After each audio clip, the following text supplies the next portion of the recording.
Did you ever think you would make it? I feel I'm so close I could taste sweet victory. I know this life meant for me. Yeah, why would you bet on Goliath when we got Bet David? Valuetainment, giving value's contagious. This world of entrepreneurs, we get no value to haters. How they run, homie, look what I become. I'm the one.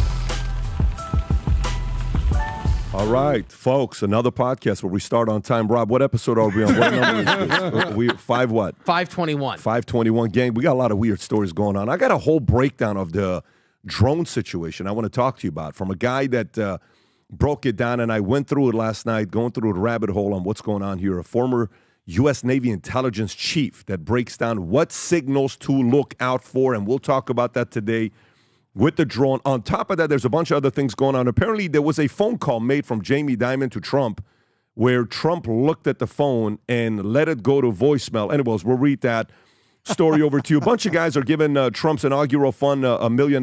You got Jeff Bezos. You got Zuck. You got Sam Altman.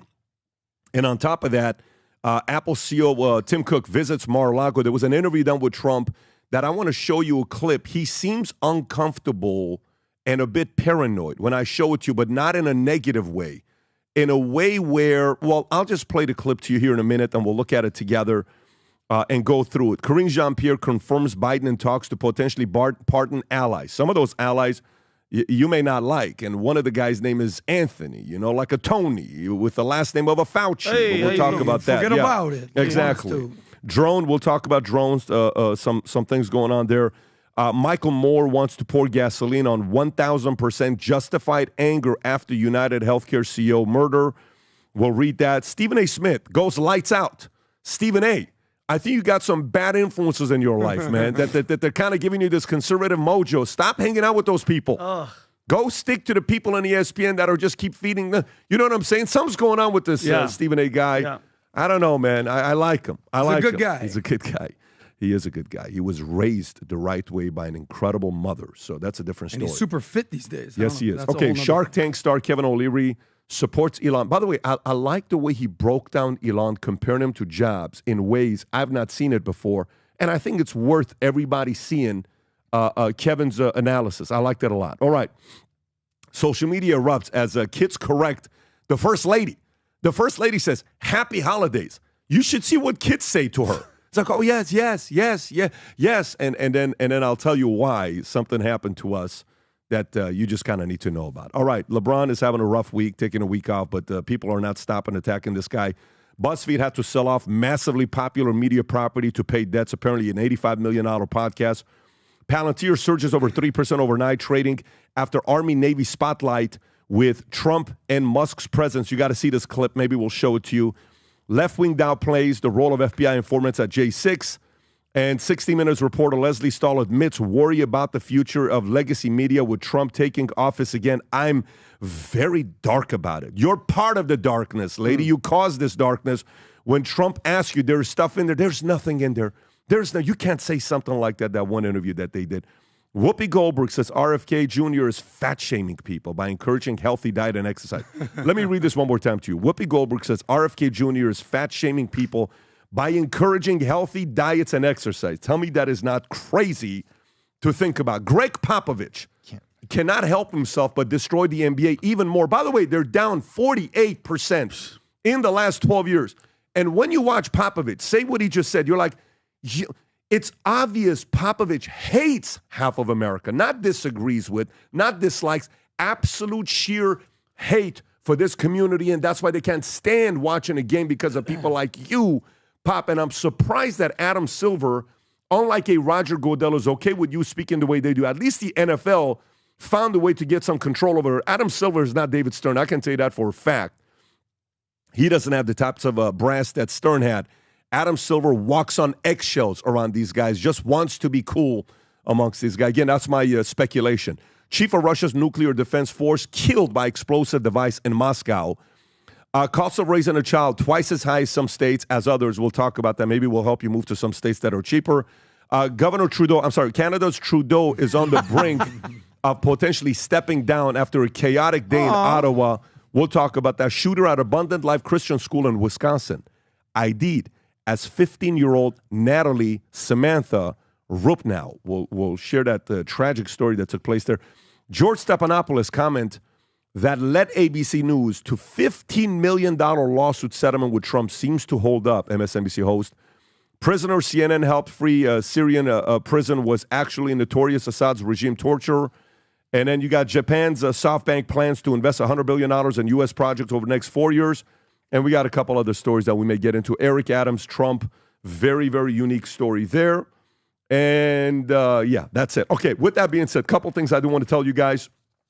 You asked for it, it's here. By the way, this hat, remember this hat that we showed? I told the crew, I said, I don't know how this hat's going to do. Let me put it to you this way. We don't have this for sale, so you can't even buy it. It's done. We're shipping 1,000 of these out today. So for some of you guys that are waiting for it, it's officially at our warehouse. It's going out to you. Merry Christmas. By the way, this, Rob, can you play the clip with Jill Biden talking about happy holidays and a kid corrects it? We're at a point that kids are correcting the First Lady that, hey, why can't you just say Merry Christmas? That a kid has to lecture the president's wife. Watch this clip here. It's so funny. It's 13 seconds. Go ahead. Hello. How are you? Hi. Happy holidays. Watch Hi. it. Happy Christmas. Yes. Happy Christmas. Yes. Happy holidays to happy Christmas. You can pause it right there. The kid is more comfortable saying Merry Christmas than our First Lady is. But anyways, this sold, the USA hat versus this hat, in 6 weeks, it sold the same amount as the USA hat did in 6 months. That's ridiculous. This hat, Whoa. Christmas. But so I'm not selling it to you. We don't have it. We still have these Christmas hats left, these two Merry Christmas. One thing I will tell you that moved insanely fast were these sweaters. These sweaters that the quality is insane. You can literally sleep in these things with winter being around the corner. This one here, hot item going off the shelf. This is 3D quality. And on the back, it shows future looks bright. I want one of these are still out This there. might be the softest thing I've ever touched. I'm not even you. joking. Wow. Seriously? You're 44. You've Hot touched wrap. something. But let me go. Can we back start to the part podcast? Here. I'm ready for that. When if you go to VT Merch, what we do have right now is gift cards. And this is what we're doing with the gift cards. You can buy a gift card for a friend, relative, fan, somebody that's watching this. I had a husband today say, hey, Pat, can you send me a Manek to my wife? She absolutely loves PBD Podcast. And can you please make sure you say Merry Christmas to my wife, which I did. And let me even give her a quick shout out. The last name was Lynch. If I can find this thing here, Chris Lynch, shout out to you for sending a Manek to give a shout out to your wife, Caroline Lynch. So you got a Manek and you're getting a shout out here. But go order a gift card. The first 50 people that order a $50 gift card, we're also sending a hat, Future Looks Bright hat in there for you as well. Give it to somebody you love for this Christmas. It's a lot of merch moving right now, guys, and people are in a very optimistic mode of Future Looks Bright.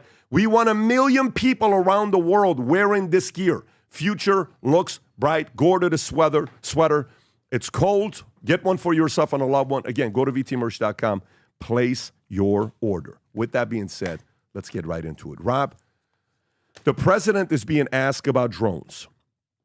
His response made me think about something. I want you to watch President's body language here when he's being asked about drones. You know his language when he's playful. You know his language when he's having fun. You know his language when he's prepared for tough questions. None of those body language are you going to feel here. But I want you to watch this not from what he's saying. Watch his mannerisms. And tell me, if you're a poker player, what vibe does he have? Rob, if you can play. Again, it's about drones. Watch this clip. Go for it, Rob. Thank you. Good to see you. Good to see you. Being friendly. All the drones that are flying around New Jersey and the ports. It seems like the American people have a big disconnect. The government knows what Watch is this. happening. Watch his body language. Look, our military knows where they took off from. If it's a garage, they can go right into that garage. They know where it came from and where it went. And for some reason, they don't want to comment. And I think they'd be better off saying what it is. Our military knows and our president knows. And for some reason, they want to keep people in suspense. I can't imagine it's the enemy, because if it was the enemy, they'd blast it out. Even if they were late, they'd blast it. Something strange is going on. For some reason, they don't want to tell the people. And they should, because the people are really, I mean, they happen to be over Bedminster. You shoot them down. They're very close to Bedminster. I think maybe I won't spend the weekend in Bedminster. He's talking to somebody. I've decided to cancel my trip. He's talking to somebody. Intelligence briefing on Was the that drones? Howard Lutnick? I don't want to comment on that. You Have can you pause been it. doing regular- You can pause it right there. Okay, so mannerisms. You know what vibe it gives me? Here's a vibe it gives me. When you're selling a business and the buyer agrees to buy it at a price and you're selling it. We've been through this process. You're raising money. You're doing all this stuff. We've done it many times. But when you're selling a business and it's going through the 90-day process, the 6-month process, whatever it is, the seller is never convinced that it's going to be done until the money hits the account. The feeling you have is, what if? What if the lawyer screwed up? What if last minute they try to change the price? What if some surprise comes? Because the buyer's job is to pay as little as possible for anything they're buying, right? So there's a little bit of games going on. The feeling I get when I watch this here with his interview is I have a feeling some people on the inside have reached out to him and spoken to him that you and I don't know that, but a lot of people are going to Mar-a-Lago, and he knows some stuff, but obviously he can't give those names, and those people have probably also said, don't say anything. When you come in, we're going to work on it together. But he also seemed a little bit paranoid between now and January 20th. Like, listen, don't over-celebrate. Don't be anything until we get in. We got to get in.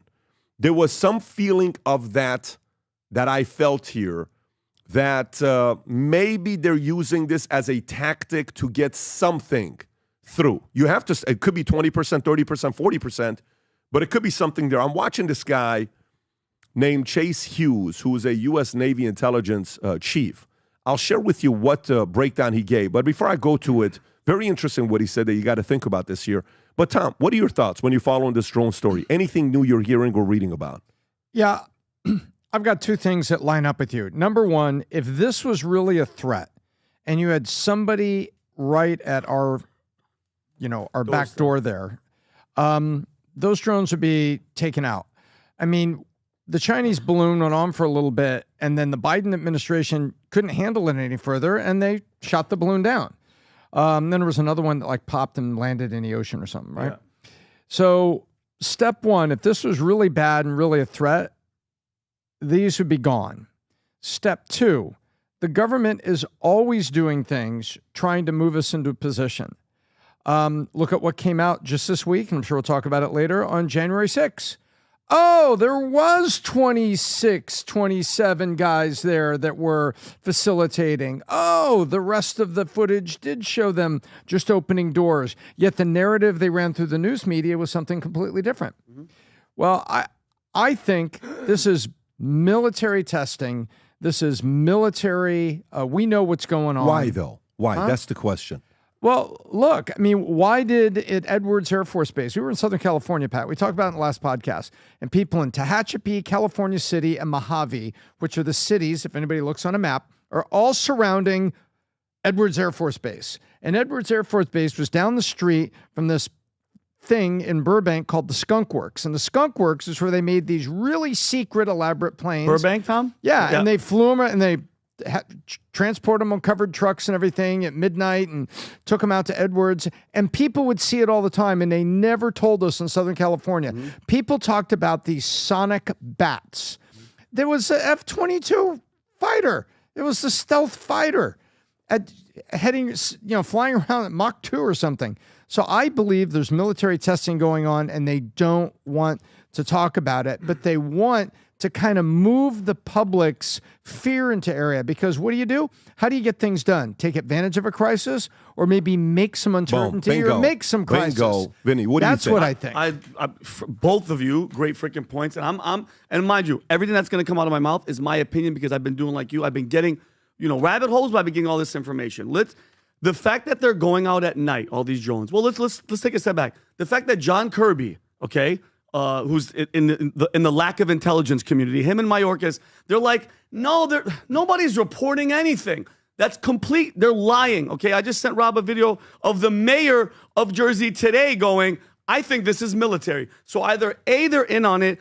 They're definitely keeping something from us, okay? Because some of the reports that I heard, I don't know if you guys remember, I think it was Tom, in September, reports that 9 surface-to-air missiles were smuggled, possibly Iran, who knows the truth, were smuggled into the U.S. via Mexico to target Trump's plane, okay? Shout out to Joe Biden and Alejandro Mayorkas, that little rat who you guys know that I love. They've been, I think, two possibilities. They've kept the border wide open to get all the illegals in. All the votes, all the everything, it failed. But for the future elections are going to be okay. They might have messed up and let in something that they're looking for right now. You know what the fall of Soviet Union... Might? Yeah, no. What about the guy you called out who said, you don't know who I am, but you will? Oh, yeah. You mean the known terrorist? Remember that guy? The guy from Azerbaijan. He's like, soon you will know my name.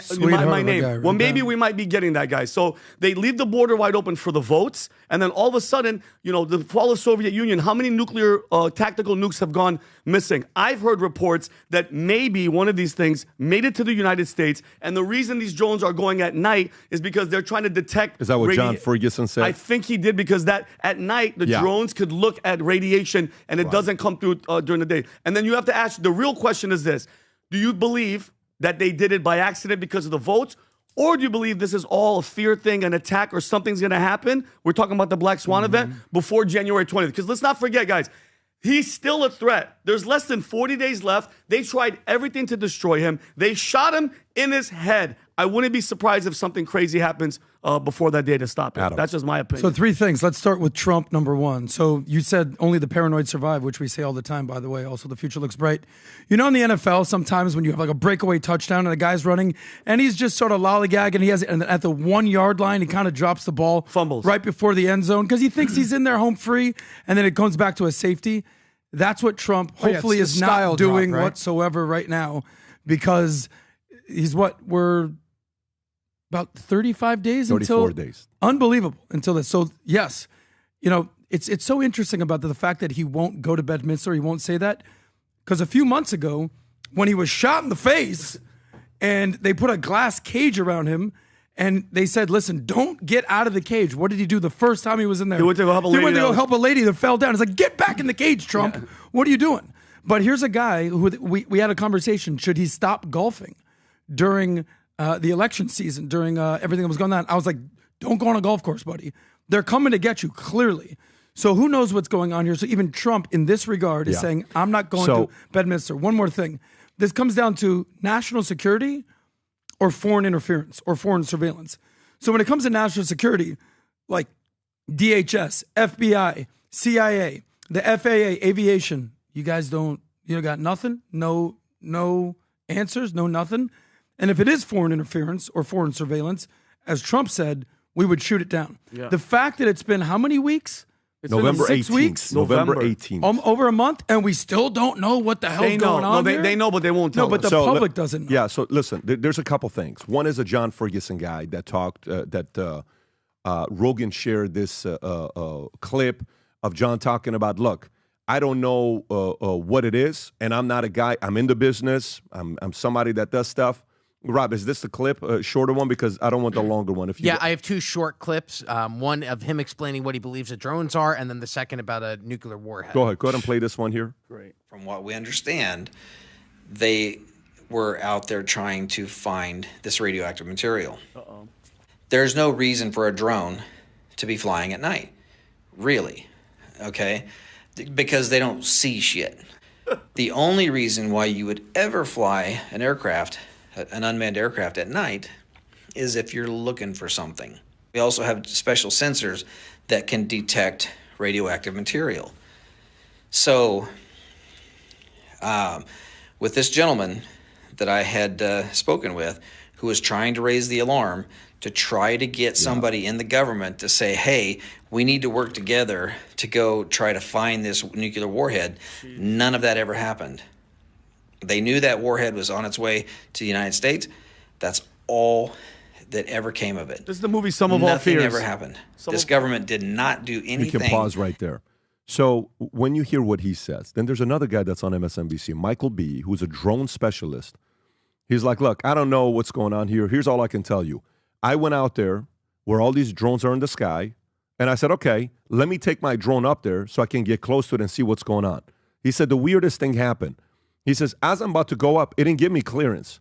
He says, how did everybody else get clearance, but I'm not getting clearance? Why am I not getting clearance? While he's trying to get up there. It's kind of weird. He says, look, I'm not telling you anything. All I'm saying is I do this for a living, and I couldn't get up there to use the drone. Anyways, then Gordon Chang, who is been on a podcast before, he's on Forbes, and he's sitting there saying, you got to be ready for the worst case scenario. He says 50% chance, China's behind it, and they're working on something. They've been talking about war for a while. Now, this guy's speculation is the fact that the lady asked him a question at the end, should we be worried? It says 50% chance there is something going on here, and we have to be ready for it. That's the interview with Maggie. You don't need to play the clip. It's 15 minutes, but I watch it. So I'm like, okay. Then it said, Pentagon says it's not military drones nor foreign. That's what the Pentagon says. It's drones not ran by individuals. So those are two things we know. Not foreign, not military. That's what's being said. Not the individuals. Exactly. Maybe CIA, maybe Department of Homeland Security, maybe FBI. But he says, we've not had a war in our soil since 1812. That's what Gordon Chang is talking about. And we have to be ready for this to be a war. He is saying this. Now, whether it is or not, it is what it is. Then Chase Hughes, who's a Navy intelligence guy, chief, and he's got very interesting views that he talks about. He says, look, let me just kind of give you guys a breakdown. And he breaks down how to spot a PSYOP, okay? And this guy talks about 25 things that he trained CIA agents on and how to, identify a PSYOP. He's written a couple books, very interesting. He says, number one, okay, is distraction is a tactic. Is this happening because they're distracting us from a major event that's going on? Well, what is a major event that's going on? Well, a new guy's about to take office. And what's going to happen if he takes office? A lot of people who have power and control for a long time may lose a lot of their privileges. For sure. So it could be a distraction tactic. Number two, using fear as a tool to unite. Fear. The government uses fear a lot as a tool to unite. So if there's a threat big enough, we will unite. Cold War was called what? A Red Scare, right? Yeah. Post 9/11, they used 9/11 as weapons of mass destruction for them to introduce what to terror. Us? The Patriot Act, war right? on terror. And what came after 9/11 in November of 2001?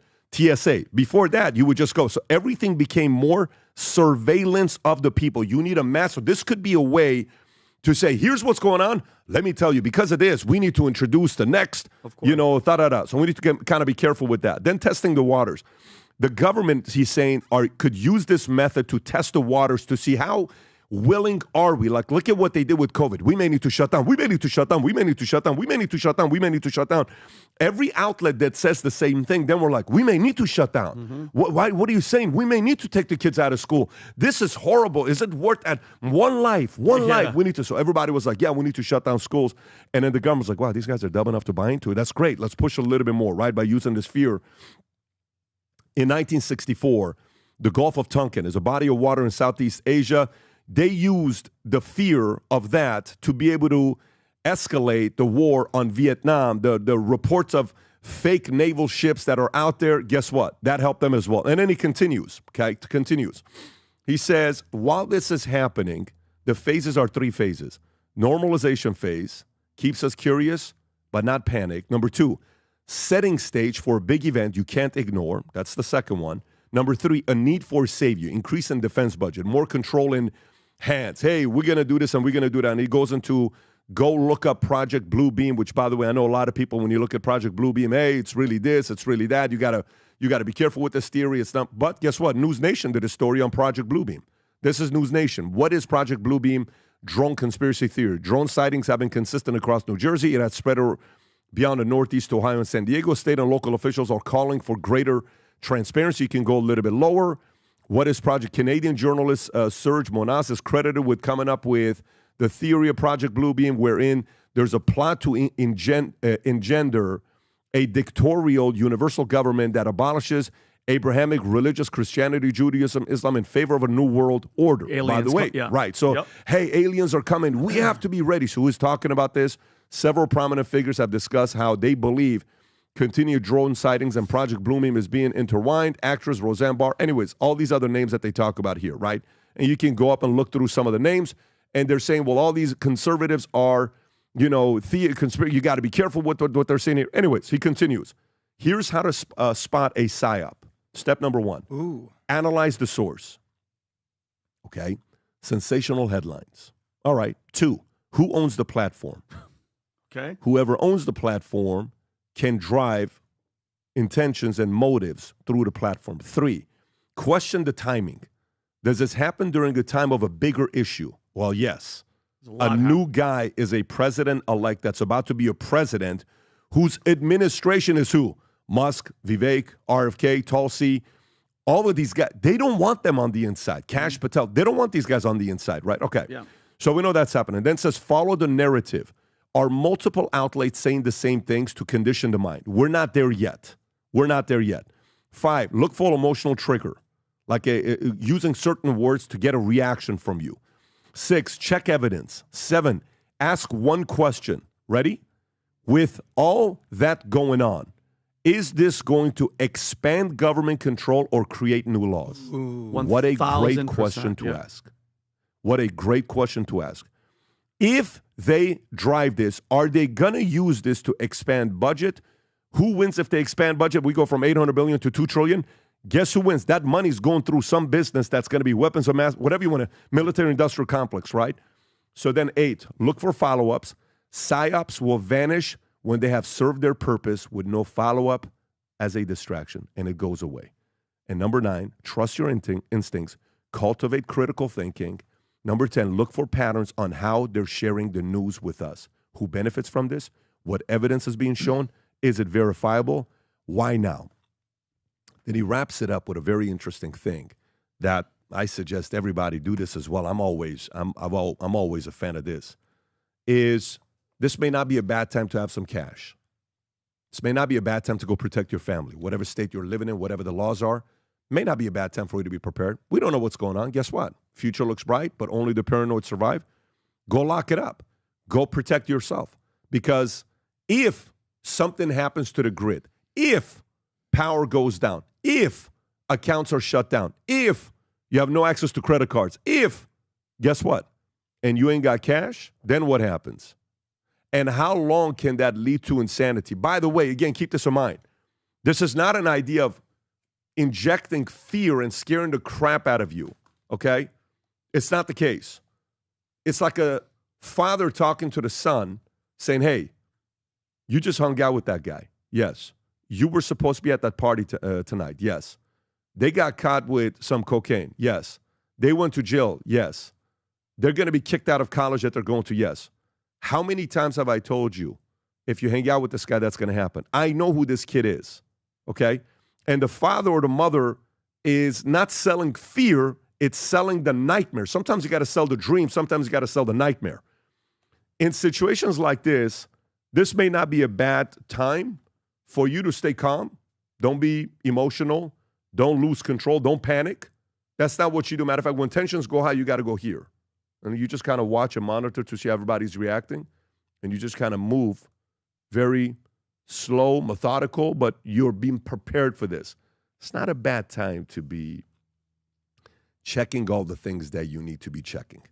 Generator, cash, some supply, protection. And by the way, I don't have a sponsor.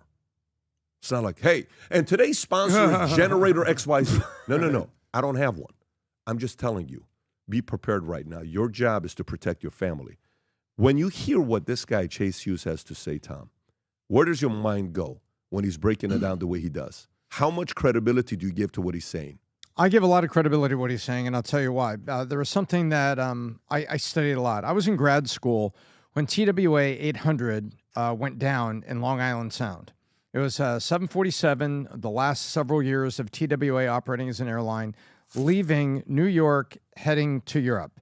And it gets up, gains altitude over Long Island Sound, and explodes in midair. It exploded and went down.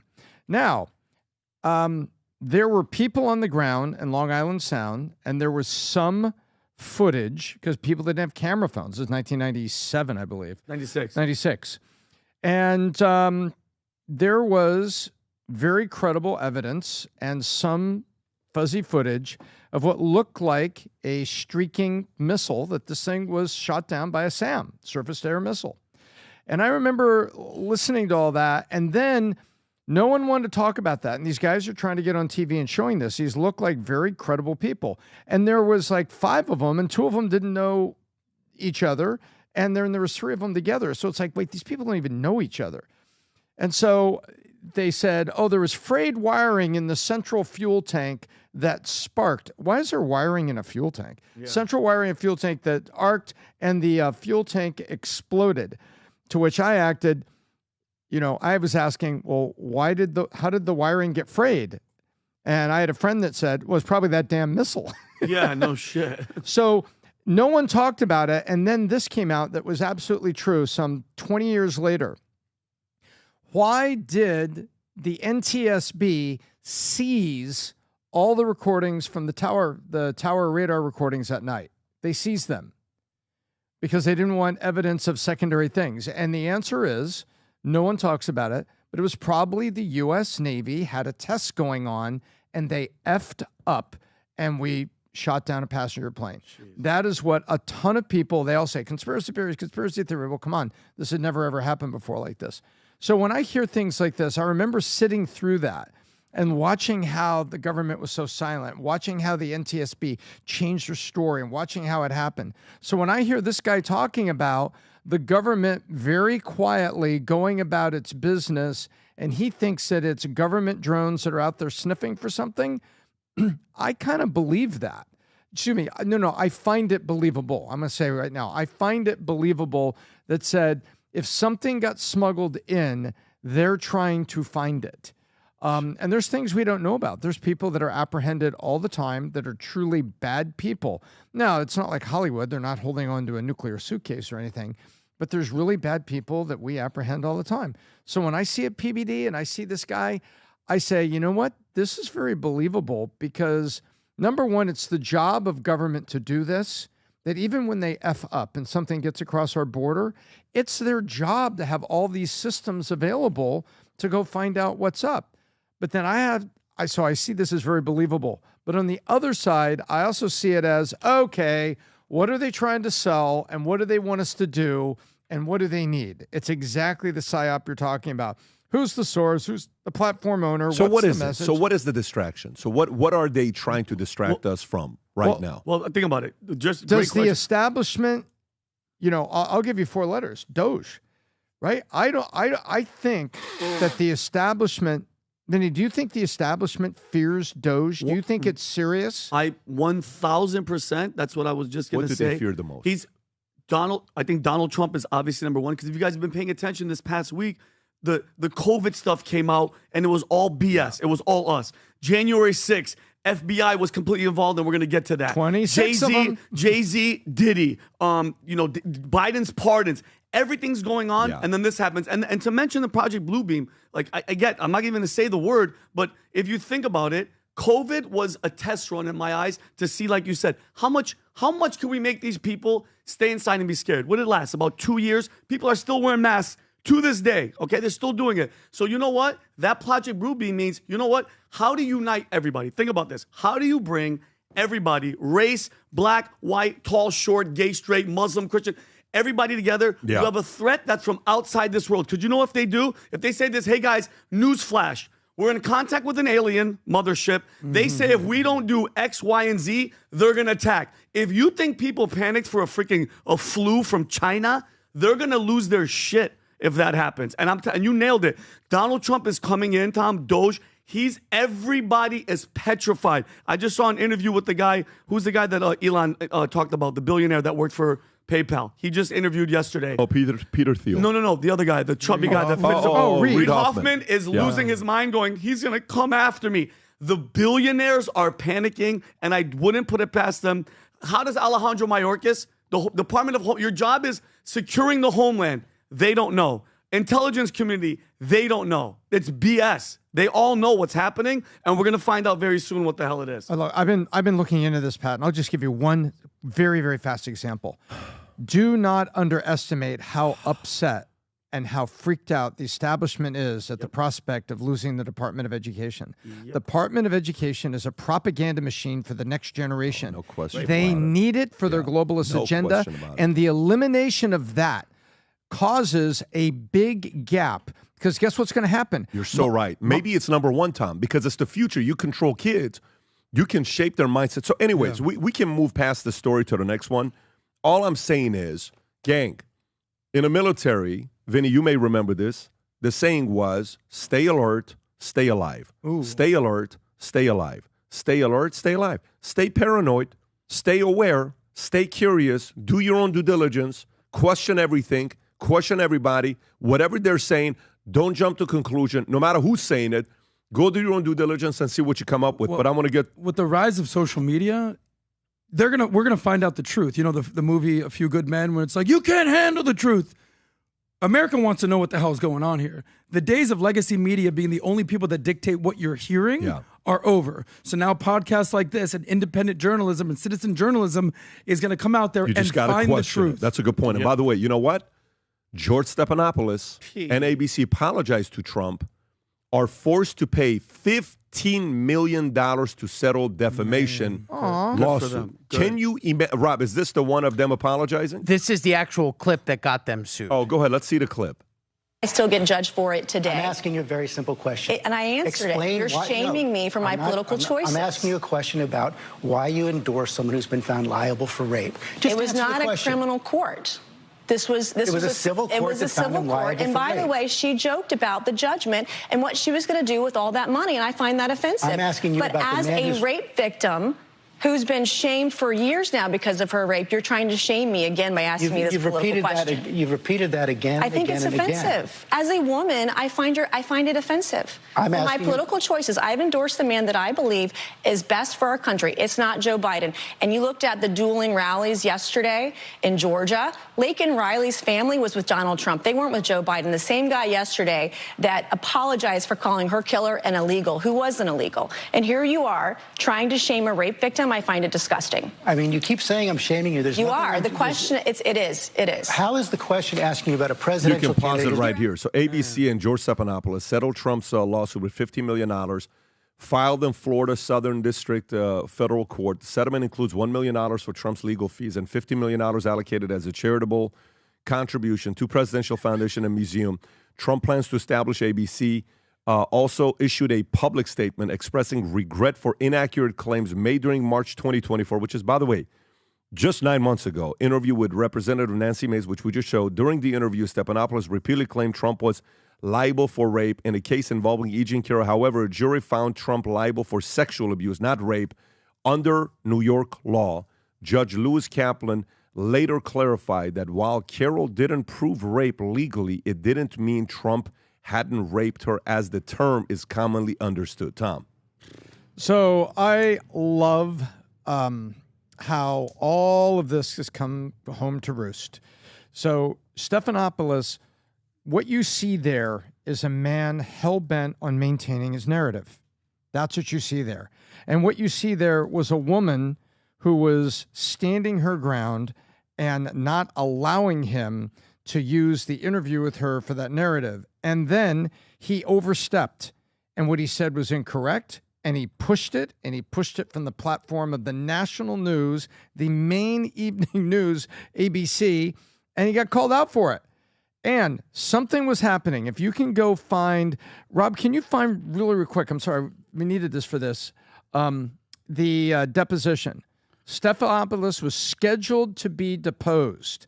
Their settlement came, Pat, like just a couple days from when they were, 4 days ago. Trump was ordered to sit for defamation, but Stephanopoulos was also going to be deposed. And when you get deposed, what do we know? They can ask you a lot of stuff, and they can go broad.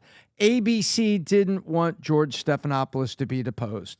They didn't want that, because if they start opening it up, guess what happens during discovery? You find a lot of stuff, like the producer notes for that segment, like other things. And so ABC was like, yep, Reid also ordered Stephanopoulos to sit for deposition this week, either in person or remotely.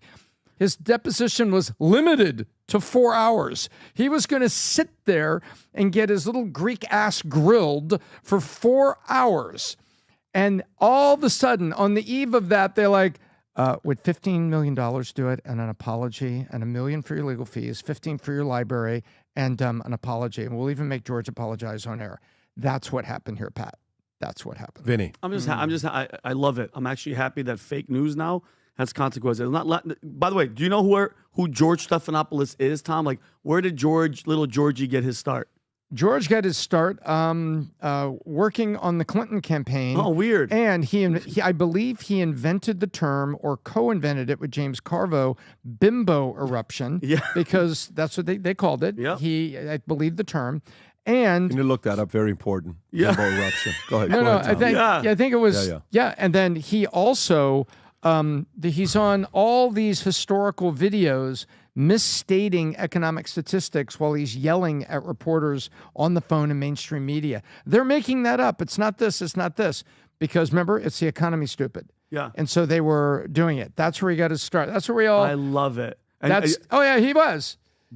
Right, Betsy Ross Wright. Betsy Ross Wright. And he was the comms director for the Clintons, gave $75,000 to the Clintons. And Bill, let's just don't forget who Bill Clinton has had how many allegations from Juanita Broaddrick to everybody else, from all the sexual harassment cases. I don't care what he did with Monica Lewinsky, that was consensual. But for this guy to be talking about Trump and rape and the guy that he was loving and protecting, who he was very close friends with, nothing makes me happier than when they have to pay the price. And I love it. I love hearing stuff like this. Yeah, Well, Adam, thoughts? Look, ABC got off really easy on this. $15 million. Listen, it wasn't not too long ago that Fox News had to pay $787 million to Dominion Voting Systems when they went to court because they didn't settle. Bam. We all saw what happened with Alex Jones, $1 billion lawsuit that he had to somehow pay. We're going to see what happens in the courts. But by the way, ABC News understands why they want to settle and not go to court, because in 2017, they actually had to award beef products $177 million because they were talking about their rancid beef. So ABC looked at this and said, yep, pink slime beef, $177 million, not worth the price, $15 million. George, do your little apology tour. Bingo, bango, we're out. But the biggest thing here is the media, and we've talked about this before, is the distrust or mistrust in media and how approval ratings or trust in media are historically low right now. I think it's hovering in the low 30s, I want to say. You can fact check me on that. But by the way, if you take a scroll back to the 1970s, you know where the trust in media was? 70%. Yeah. So we're living in an age where people just don't trust what they hear, but there is a partisan divide in that, because Democrats, 54% trust in media. So above the 50% number. Independents, 27%. Republicans, ready? 12% trust in media. This is why the rise in podcasts, PBD, Rogan, so on and so forth, is blowing up, because there's more trust with us. I sent Rob. I sent you two earlier, but did you see the Jake Tapper, him showing Trump saying, because he's getting interviewed, he's talking about it, and he says this is wildly inappropriate, and then he shows a clip of Trump saying all the people that he's suing currently. Check this out. We should note, Kristen, I don't want to overstate Trump's friendliness and genial attitude at this press conference, because this weekend ABC News agreed to pay $16 million, including legal fees, to settle a defamation lawsuit brought by Trump against the network and their anchor, George Stephanopoulos. And that obviously will not be the end of this campaign against the media, the legal campaign against the media. We heard him go after many other news outlets today. Take a listen. Yes. So I'm going to be bringing one against the people in Iowa, their newspaper. We're filing one on 60 Minutes. We're involved in one which has been going on for a while and very successfully against Bob Woodward. We have one very interestingly on Pulitzer, because reporters at the New York Times, Washington Post got Pulitzer Prizes for their wonderful, accurate, and highly professional reporting on the Russia hoax. Yes. We don't have time to go into all of that, but just to touch base on a couple. Why don't you have time? Yeah, why don't you have weird. time? Why don't you have time? Yeah. You made many people believe the Russia hoax was real. You, Adam Schiff, hey, we have plenty of sources showing that this is real, right? Everybody, and then we learn about it later on, and it's like, let's just kind of move on. Let's just kind of move on and go to a different thing. Yeah, let the nation heal. BS. This is the part that you have to realize with this. Words have power. That level of accountability is to everybody.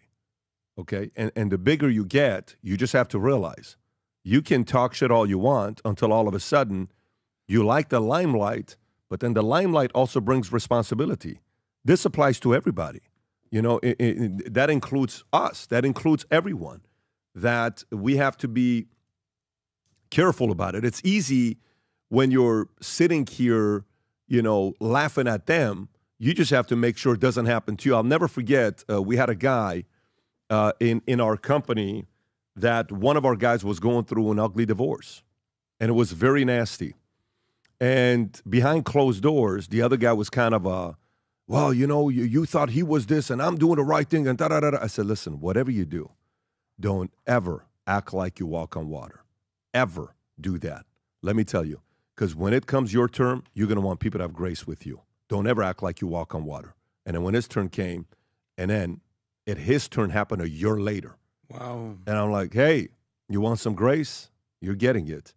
Just remember, though. No. Totally makes sense. So, you know, to me, something like this is when you're, like, even right now, the people that are on Trump's side, you have to be very careful to not be overly arrogant and confident yourself. Mm-hmm. Like, you feel like you have, what's immunity? Is that the word? Immunity? Yes. Yeah. You can't play like that. Because that's how you cause, you know, if you look at the way The Godfather handled when they had power, and not Sean Connery, what's his name? Marlon Brando. And you can tell this other guy he sits with that he wants the power and is a younger boss. I don't know if you remember that one scene where they're saying, I think so. And, hey, lower the arrogance, guys. Lower it. Stop being so cocky and arrogant. This is how you get the whole thing, family in trouble. Talk facts. Talk, in my opinion. Talk allegedly. Be careful the words and titles you give to people that is criminal. Like, you can say stuff like Pocahontas. You can say stuff like, you know, all these other things. But you yourself have to also be protective of the words you're choosing to use. I think that part's very, very important. And it's just going to get more and more of where it's going to go. And this organization, CNN and MSNBC, what they're going through that now, I think Time Warner, and who is it? Warner, and who's the other company that owns Discovery? Warner Discovery. That owns CNN, that now words are being dropped as toxic asset. You're reading that in certain articles. How did that happen all of a sudden, right? How did that happen all of a sudden where you're losing that kind of credibility? Here you go. Warner Brothers Discovery looks to split from toxic TV assets like CNN. Warner and Discovery is now claiming CNN is a toxic asset. Rob, go a little lower to what page is the story on, Rob? Once key assets in the entertainment world now have become toxic, which is why Comcast unloads them last month and Warner Brothers unloaded them last month. Discovery EW is now looking to do the same. I mean, this is not a joke. People are starting to realize this model does not work. When Ted Turner started CNN, his idea was for the news to be the star, not the anchors to be the star. And it changed. Tell us the news. Walter Cronkite was a liberal. Nobody knew about it. He told you the news. By the way, David Stern has said proudly, I'm a Democrat. But when Kobe and others were going through their challenges, you know what he said? He said something very interesting. Can you type in David Stern, I'm a Democrat, I'm a proud Democrat, and you go to that article. There was something else.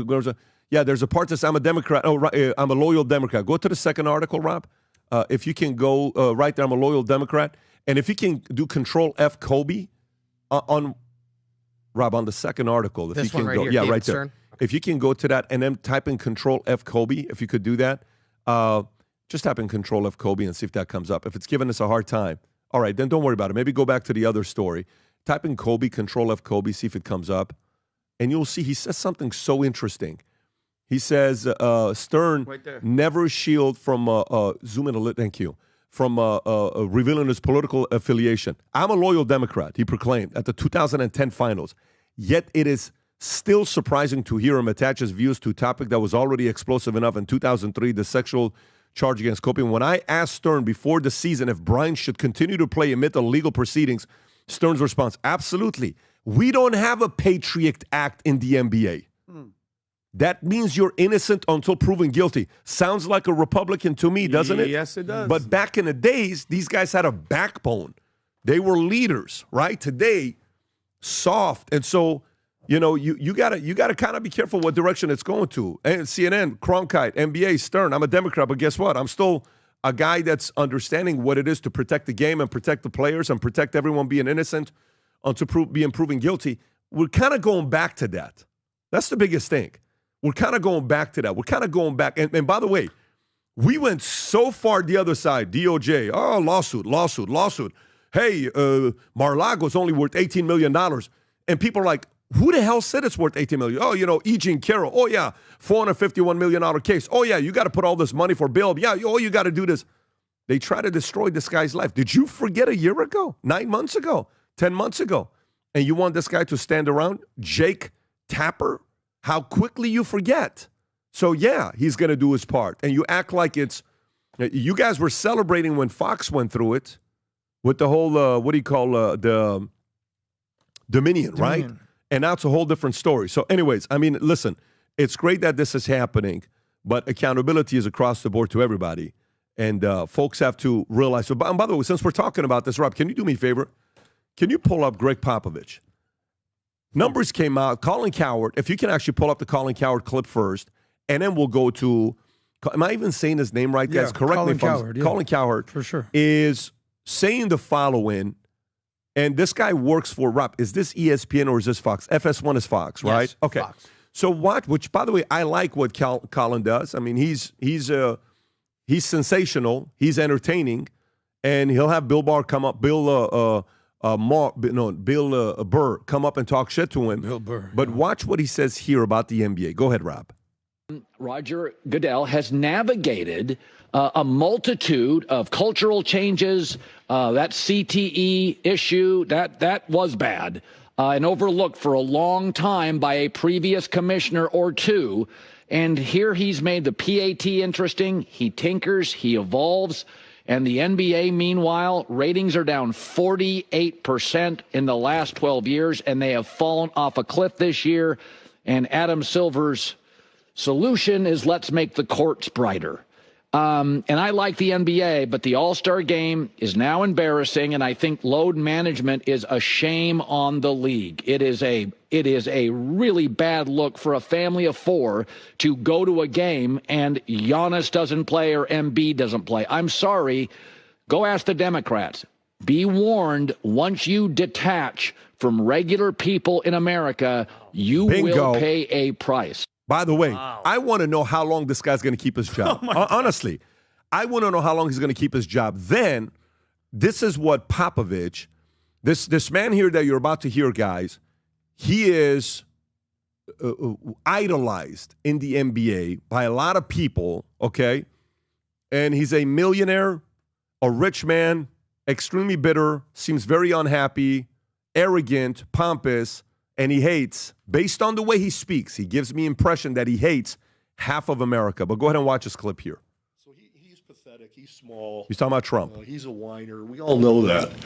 Rob, it's too loud. But you wouldn't have him babysit your kids. You wouldn't hire him if you had a small business. You want that man in your business? There's no way. But we're going to vote for him for president? Because he's strong? I mean, Kamala Harris whipped his ass in the debate. Just obviously, and he's running ever since. He doesn't want any part of her. Because, as she said before, she's eaten many of his type for lunch. As an attorney general, as a prosecutor. He's a small fry compared to some of the people she's gone after. And he knows it. So all he can do is cut people down, and do what he does. We've all seen all that kind of stuff. The ones that you can be even more angry about, because he's sick. He's a damaged man. He grew up the biggest wannabe there ever was in New York, right? We all know that. He wanted to be in the inner circle, but they laughed at him his whole life. Just like Obama made fun of him at that dinner, and he was about to melt. That angered him so bad, it was scary. But he was never accepted. He was treated like a fool, like a clown. And now he's able to just give the finger to the world because of his position now. No, and that's what he's doing. Pause He's it. getting back Pop, at everybody. He's not giving the finger to the world. His voters are giving the fingers to the world. There's a big difference, Popovich. People like you, by the way, pull up the numbers on NBA's viewership is down what percentage? NBA viewership is down 48% the last 12 years. Can you type in, Rob, just type in 48%. That's it. Watch, it should come up. They're going to be the WNBA Watch soon. Okay, Calvin, something. Ratings have dropped a staggering 48% since 2012. And 28% this year alone. And this year, 28% alone. TNT games average 1.8 million viewers, while ESPN ratings down 28% from last year, sitting at 1.77 million. By the way, Adam Silver, message for you. This falls on you. Yep. You know why? You know when Adam Silver became the commissioner? I looked it up last night, 2014. David Stern was a great commissioner. A great commissioner. Under David Stern, we watched the game. Under you, you're okay with a owner talking like this, with a coach talking like this? You're not going to call him and have a conversation saying, hey, what are we doing? By the way, Adam Silver, who are your customers? I'm curious. Who are Roger Goodell's customers? Who are Rob Manfred's customers? NBA that's passed you up as a product. MLB that's passed you up as a product. Who are Roger Goodell's customers? You got the fans, and who else? Owners. Do you think other owners are sitting there celebrating the way Popovich speaks about half of their customers that are coming to the store to buy something? You think Pop speaking like that in San Antonio affects, a Houston team, affects a Miami team, affects a Clippers team, affects everybody else? It affects everybody. That represents the NBA. That's your face. That's your best coach right now in the NBA. Who's a better coach than Pop right now in the NBA? It's not Phil Jackson. He never talked like this. And we all know he was a liberal when he was with the Knicks back in the days when they won in 1972. I think Phil Jackson won a championship in 71. Or when did the Knicks win a championship? 72? 1972, I believe. 72, and he won a championship. And he used to be friends with this other guy that used to be on the team that they used to have debates with. What was his name? Bill Bradley. Bradley ended up running as a Democrat, didn't he? Phil Jackson was a guy that was a left-leaning guy. But when he was the best coach in the NBA, how did he handle the situation here? Nothing. Michael Jordan is a Democrat. He is probably today an independent, right? His family, Last Dance, the position he took when Obama said, I was kind of disappointed when Michael didn't come out. What happened to the NBA under Michael? What happened to the NBA under Phil Jackson? What happened to the NBA under Kobe? What happened to the NBA under some of these coaches? What happened to them? Pat Riley. Where are these guys politically? But what do they do to have their customers? You're okay with Popovich speaking to me like this, a customer? To millions of customers that at one point we grew up listening to this game and watching this game. We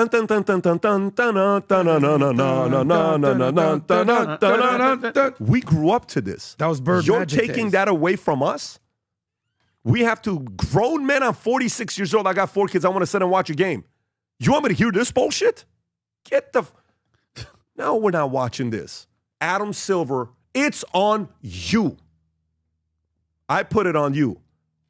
I put it on you for walking on eggshells around guys like LeBron, walking on eggshells around guys like Steve Kerr. They don't respect you, Adam Silver. They don't look at you as a commissioner. They look at you as a lawyer who got lucky. And David Stern was not just a lawyer. He was not just a commissioner, but he was a leader. You are not a leader, Adam. You're a nice guy who's afraid to put his foot down and fix this. By the way, your legacy and your resume, when people look at the data, here's what they're going to say. Where was the NBA in 2014 when he took over? And where's the NBA today? Maybe the worst resume in the history of commissioners of sports. Adam Silver, you may go down as the worst commissioner ever for your customers. And I used to love this game. Diehard Laker fan until LeBron came over. Diehard. I was a diehard NBA fan until this spectacle happened. And every time I have to watch people like Popovich, I can't just watch and see his greatness as a coach. I have to sit there and feel judged. And your Kamala Harris, Popovich, your idea, all the money they spend giving all these celebrities, Stallion, what is that? Whatever. Megan Thee Stallion twerking. You think Megan Thee Stallion twerking at an event for Kamala is a classy way to gain voters? Really, Popovich? Really? And if she's so great, how come she lost 7 states? How come? How come she lost 7 states? No, it's a sad situation when you're watching this. It's an absolute sad situation that they're doing this to a great game that we used to spend tens of thousands of dollars every year. When I was broke, we used to spend hundreds of dollars every year going to a game and enjoying great memories with our friends. This is how much interest I got in watching a game today. See how much that is? Zero. Yeah. Zero. Shout out to Goodell for getting rid of all the BS they had in 2017 and allowing us to watch a football game today. And they stand. Yeah. Hey, boom. Shout out to them, to MLB. It's a shame what happened to the product of the NBA. Adam. You're spot on, PBD. I mean, I'm a lifelong sports fan, played college football, love the NBA. But the NFL and the NBA are completely in different leagues, literally at this point. And if you go down the rabbit hole, Mark Cuban, we've seen what he's doing, owner of the Mavericks, woke, liberal, Rachel Maddow, Greg Popovich, Steve Kerr. These are all a byproduct of who? Barack Obama. They love Barack Obama, all good. But then they went double down on Biden. They went and double down on Kamala. Do you remember when Golden State won multiple championships? Who did they not go visit? Trump in the White House. Yep. We're not going to visit. We're not going to visit. We're not going to visit. What did LeBron call Trump on Twitter? What do you call him? Chump. Exactly. So here you have Adam Silver. You know, in the movie The Bronx Tale, he's like, is it better to be liked or better to be respected? Yep. So Adam Silver, here's a guy who just wants to be liked. David Stern, arguably one of the best commissioners in sports history, right? Jordan, Magic, Bird, the list goes on and on. What is Adam Silver's legacy going to be? The bubble, social justice warriors, everything that was going on there. You remember how when I was watching, this was in Dallas and Addison, my favorite city in the world. You were watching the I was watching the screaming. Heat games in the finals, freaking out in the gym. It was amazing. And look where the league has gone since then. It's actually sad to see. But then on the flip side, not a chump, a bum. A bum, a chump, same thing. Then you got Roger Goodell. Didn't he just get a pay raise recently? Something ridiculous, a ridiculous a few contract. years ago. He got a $250 million because in the contract. midst of controversy, when they were losing $200 million viewership, contract, did he double down on it? Or he said, no. We're not going to be kneeling. He just did. We're going to respect the flag. We love America. We're not going to alienate half our audience, which goes back to the whole George Stephanopoulos, ABC, CBS thing. When are late night TV hosts going to realize you're alienating half the country? Jimmy Kimmel, Jimmy Fallon, Stephen Colbert. It makes no financial sense. By the way, though, here's a part. They can choose to go there. Someone has to whisper to them, what are you doing? Let me tell you, my opinion. If Stephen A. Smith is talking gibberish the way he is, if you have this clip, Rob, if you want to play it. Talk. If he's talking like this, and I'm going to tell you this, it's going to sound strange what I'm about to say. If he talks like this that I'm about to show you, and still Bob Iger gives him a contract, Bob Iger's making some progress because they still haven't given it to him. Yeah. You understand what I'm saying? First of all, listen to what he said. Tell me if this guy sounds like somebody that works for the left, the center, or the right. Go ahead. Play this clip. The news comes amidst a bombshell report from the Justice Department that revealed the FBI had at least 26 confidential informants on the ground when the Capitol was stormed on January 6, 2021. The report says most of the informants engaged in illegal activity during the chaos. The Justice Department says only 3 of its 26 informants present had been instructed to observe potential domestic terrorist suspects on the day of the riot. The rest of the 23 appeared to have gone to the Capitol on their own accord. Upon hearing news of the report, Vice President-elect J.D. Vance posted the following on X, quote, "For those keeping score at home, this was labeled a dangerous conspiracy theory months ago," end quote. Didn't hear anything about that for the election. Didn't hear anything about that when the quote-unquote insurrection was broached by Vice President Kamala Harris as the Democratic nominee. The belief that Donald Trump was a danger to democracy and using this as a profound, illuminating bullet point to make that case. And now here we are yet again finding even more evidence to Donald Trump's claims when he articulated that process is rigged. My big issue is that I'm really, really sick and tired of every time I turn around finding something else that the Democrats have lied about or downplayed or misrepresented along the way. I mean, I see Republicans like Megyn Kelly or Officer Tatum or Candace Owens or, the Sean Hannitys of the world. You know what I'm getting tired of?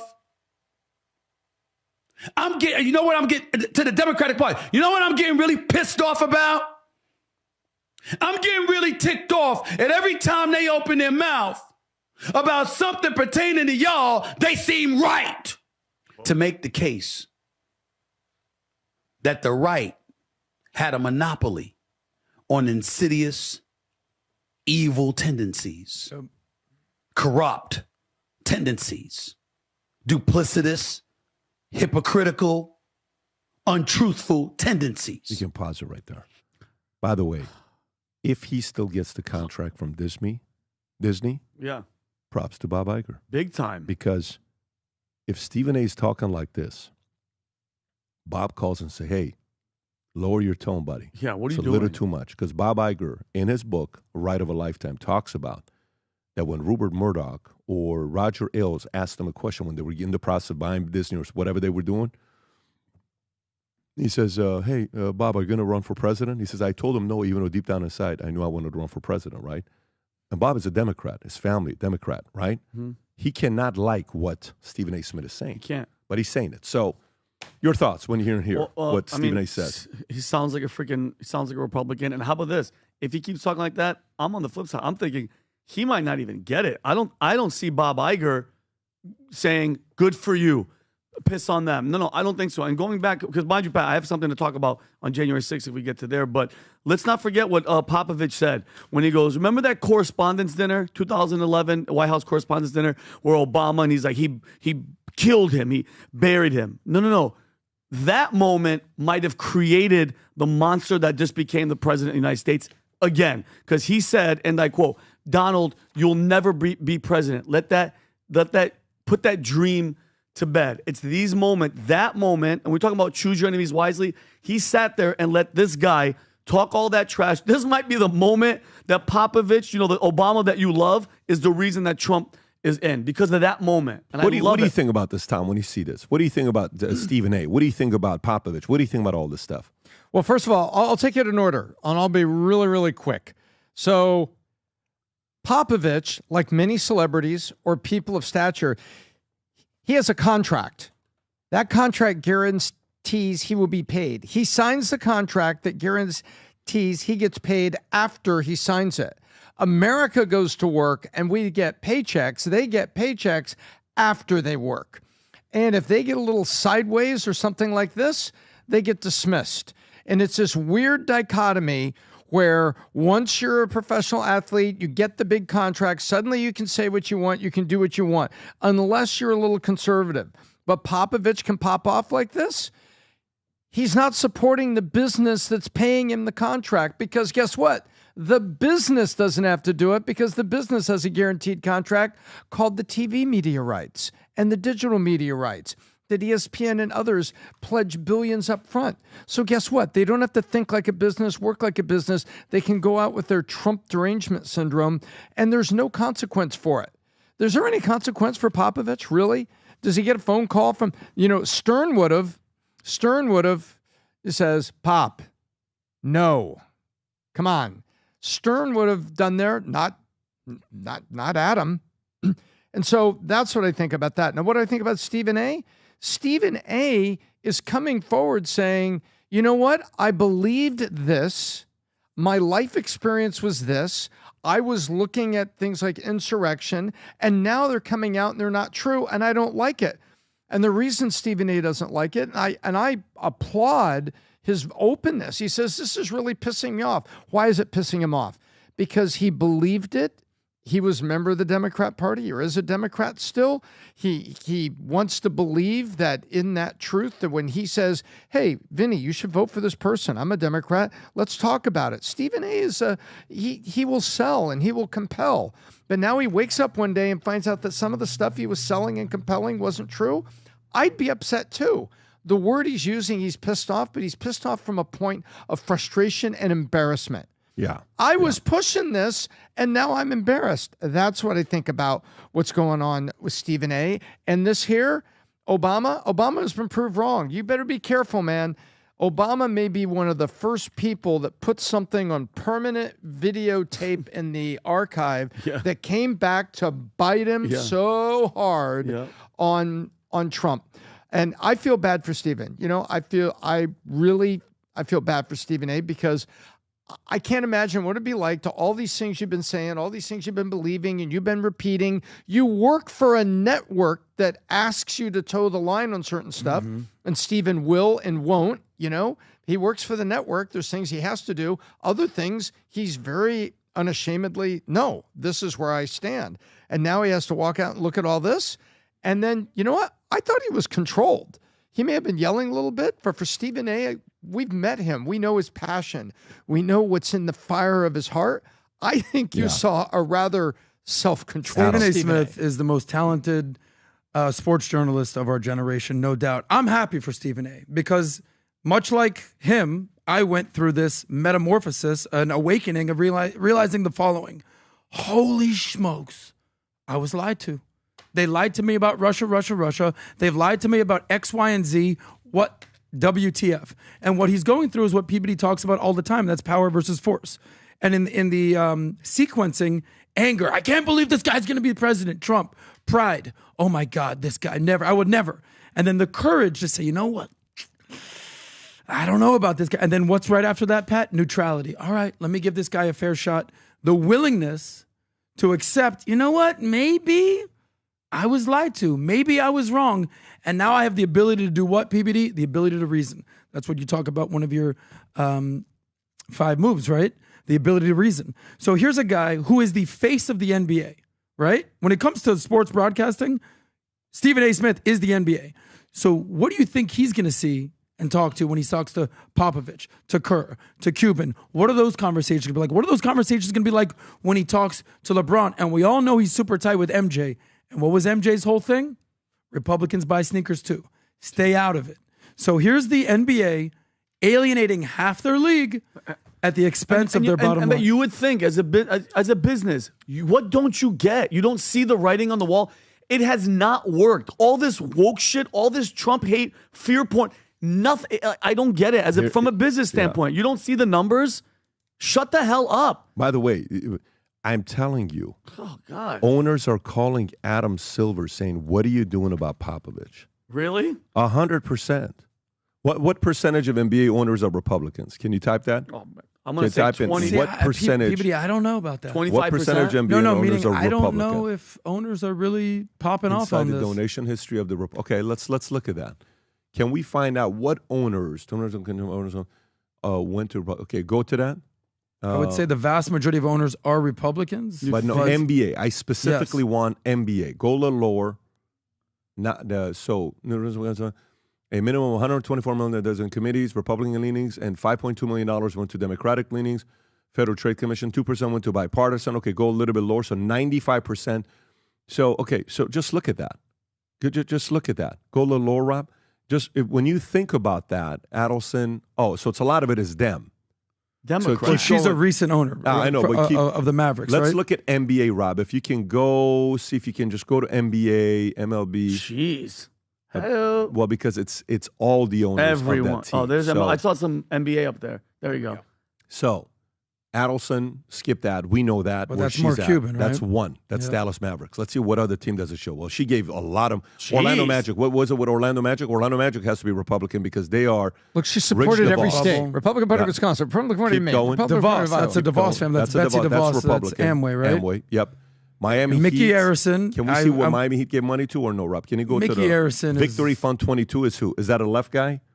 I don't know, but I'm willing to bet that Mickey Harrison is very middle of the road. Okay. Harris Action Fund, that's Milwaukee Bucks. Nathan, Dallas, okay. Yeah. Keep going, Miami Heat. Got you it. could probably Houston assume Rockets. that Steve Ballmer of the Clippers is probably left. Dan Gilbert is going to be what side? Probably left. Dan Gilbert's going to be conservative. Go a little. So keep going. I think the Tillman Fertitta. I think he owns the the Rockets. Yeah, he's probably on the right. Okay, keep going. I think there's an equal distribution. Cleveland Cavs. Keep going. Well, listen, they don't have everybody's. Keep going a little lower, Rob. So it's all Dallas Mavericks. Clippers. Right there. Okay, so he's going to be on the left, and he's openly said it. Keep going lower. Houston Rockets, Fertitta. Okay, Vance, he's on the right. So this is the point I'm trying to make to you. These guys are not sitting there saying no contributions made. These owners didn't make any kind of contributions. Hawks, Celtics, Hornets, Pistons, Warriors, Lakers, Grizzlies, Blazers, Kings, Spurs, Raptors, made nothing. No contribution. Knicks, Dolan left. And it's pretty much all left on the Dolan side. No contributions, Jazz. Wizards, no contributions. The point is this. These owners are not sitting there saying, hey, keep doing what you're doing. If you got 48% fewer people watching your game, guess what sponsorships look at? How many people watch the game? And guess what owners don't have a leverage to negotiate? If people are not watching, I'm not paying you the same thing. Yeah. When a podcast gets a certain amount of views, you get paid a certain amount of dollars for what? For amount of million views you get, right? Yes. You're not going to get paid if you're not doing that. During 2020, approximately 81% of contributions from me and Oren were toward Republican candidates. Okay, boom. Okay. All right. So 81% in 2020, and that's Biden. That's not even Trump. Good point. So majority of NBA owners are Republicans. How does that relationship work? When you trash them the way you do. Think about that. I don't know. I put this on Adam Silver, if you ask me. This is purely an Adam Silver issue. Is he a Democrat? Oh, okay. Adam Well then, Silver, well yeah. then, if yeah, Oh, yeah. okay. He is. For sure he is. Okay, so let's go to the next story here. Next story I want to get to. While we're on this, is there a J6 story, Rob, that we have or no? Is there a J6 story for me to read here? Because we just looked at the clip. Yeah, what page is that on? 5 Is it and addendum or is it regular? All right, so let me go to that. 5 and 17. Okay, so page 5. Trump threatens jail time for January 6th committee members. How did Schiff respond? Okay, if you want to go to that, Rob, while I'm reading this. President-elect Donald Trump claimed during an NBC Meet the Press interview that members of January 6th committee, including Vice Chair Liz Cheney and Chairman Benny Thompson, should go to jail for allegedly destroying records, while Trump stated he wouldn't personally direct investigations yet. Is this the clip? Yes, this is from Meet the Press, and then I have Adam Schiff. Go for it. Play the clip. Shifty Schiff. Cheney did something that's inexcusable, along with Thompson and the people on the Unselect Committee of Political Thugs and, Committee. Creeps. So the Unselect Committee went through a year and a half of testimony. Wait. They deleted and destroyed all evidence of that they found. You know why? Because Nancy Pelosi was guilty. Nancy Pelosi turned down 10,000 troops. You wouldn't have had a J6 because other people were guilty. The people that said that I attacked 2 Secret Service agents in a car. I grabbed one around the neck. I was then rebuffed, and I grabbed the other one. These are 2 of the toughest men anywhere on the planet. They happen to be slightly younger than me, maybe, just a little bit. Let me just tell you. They testified. They said it was total. I love it. And all of this stuff came out. People lied so badly. Now, listen, this was a committee, a big deal. They lied. And what did they do? They deleted and destroyed a whole year and a half worth of testimony. Do you know that I think those people committed a major crime. Sir.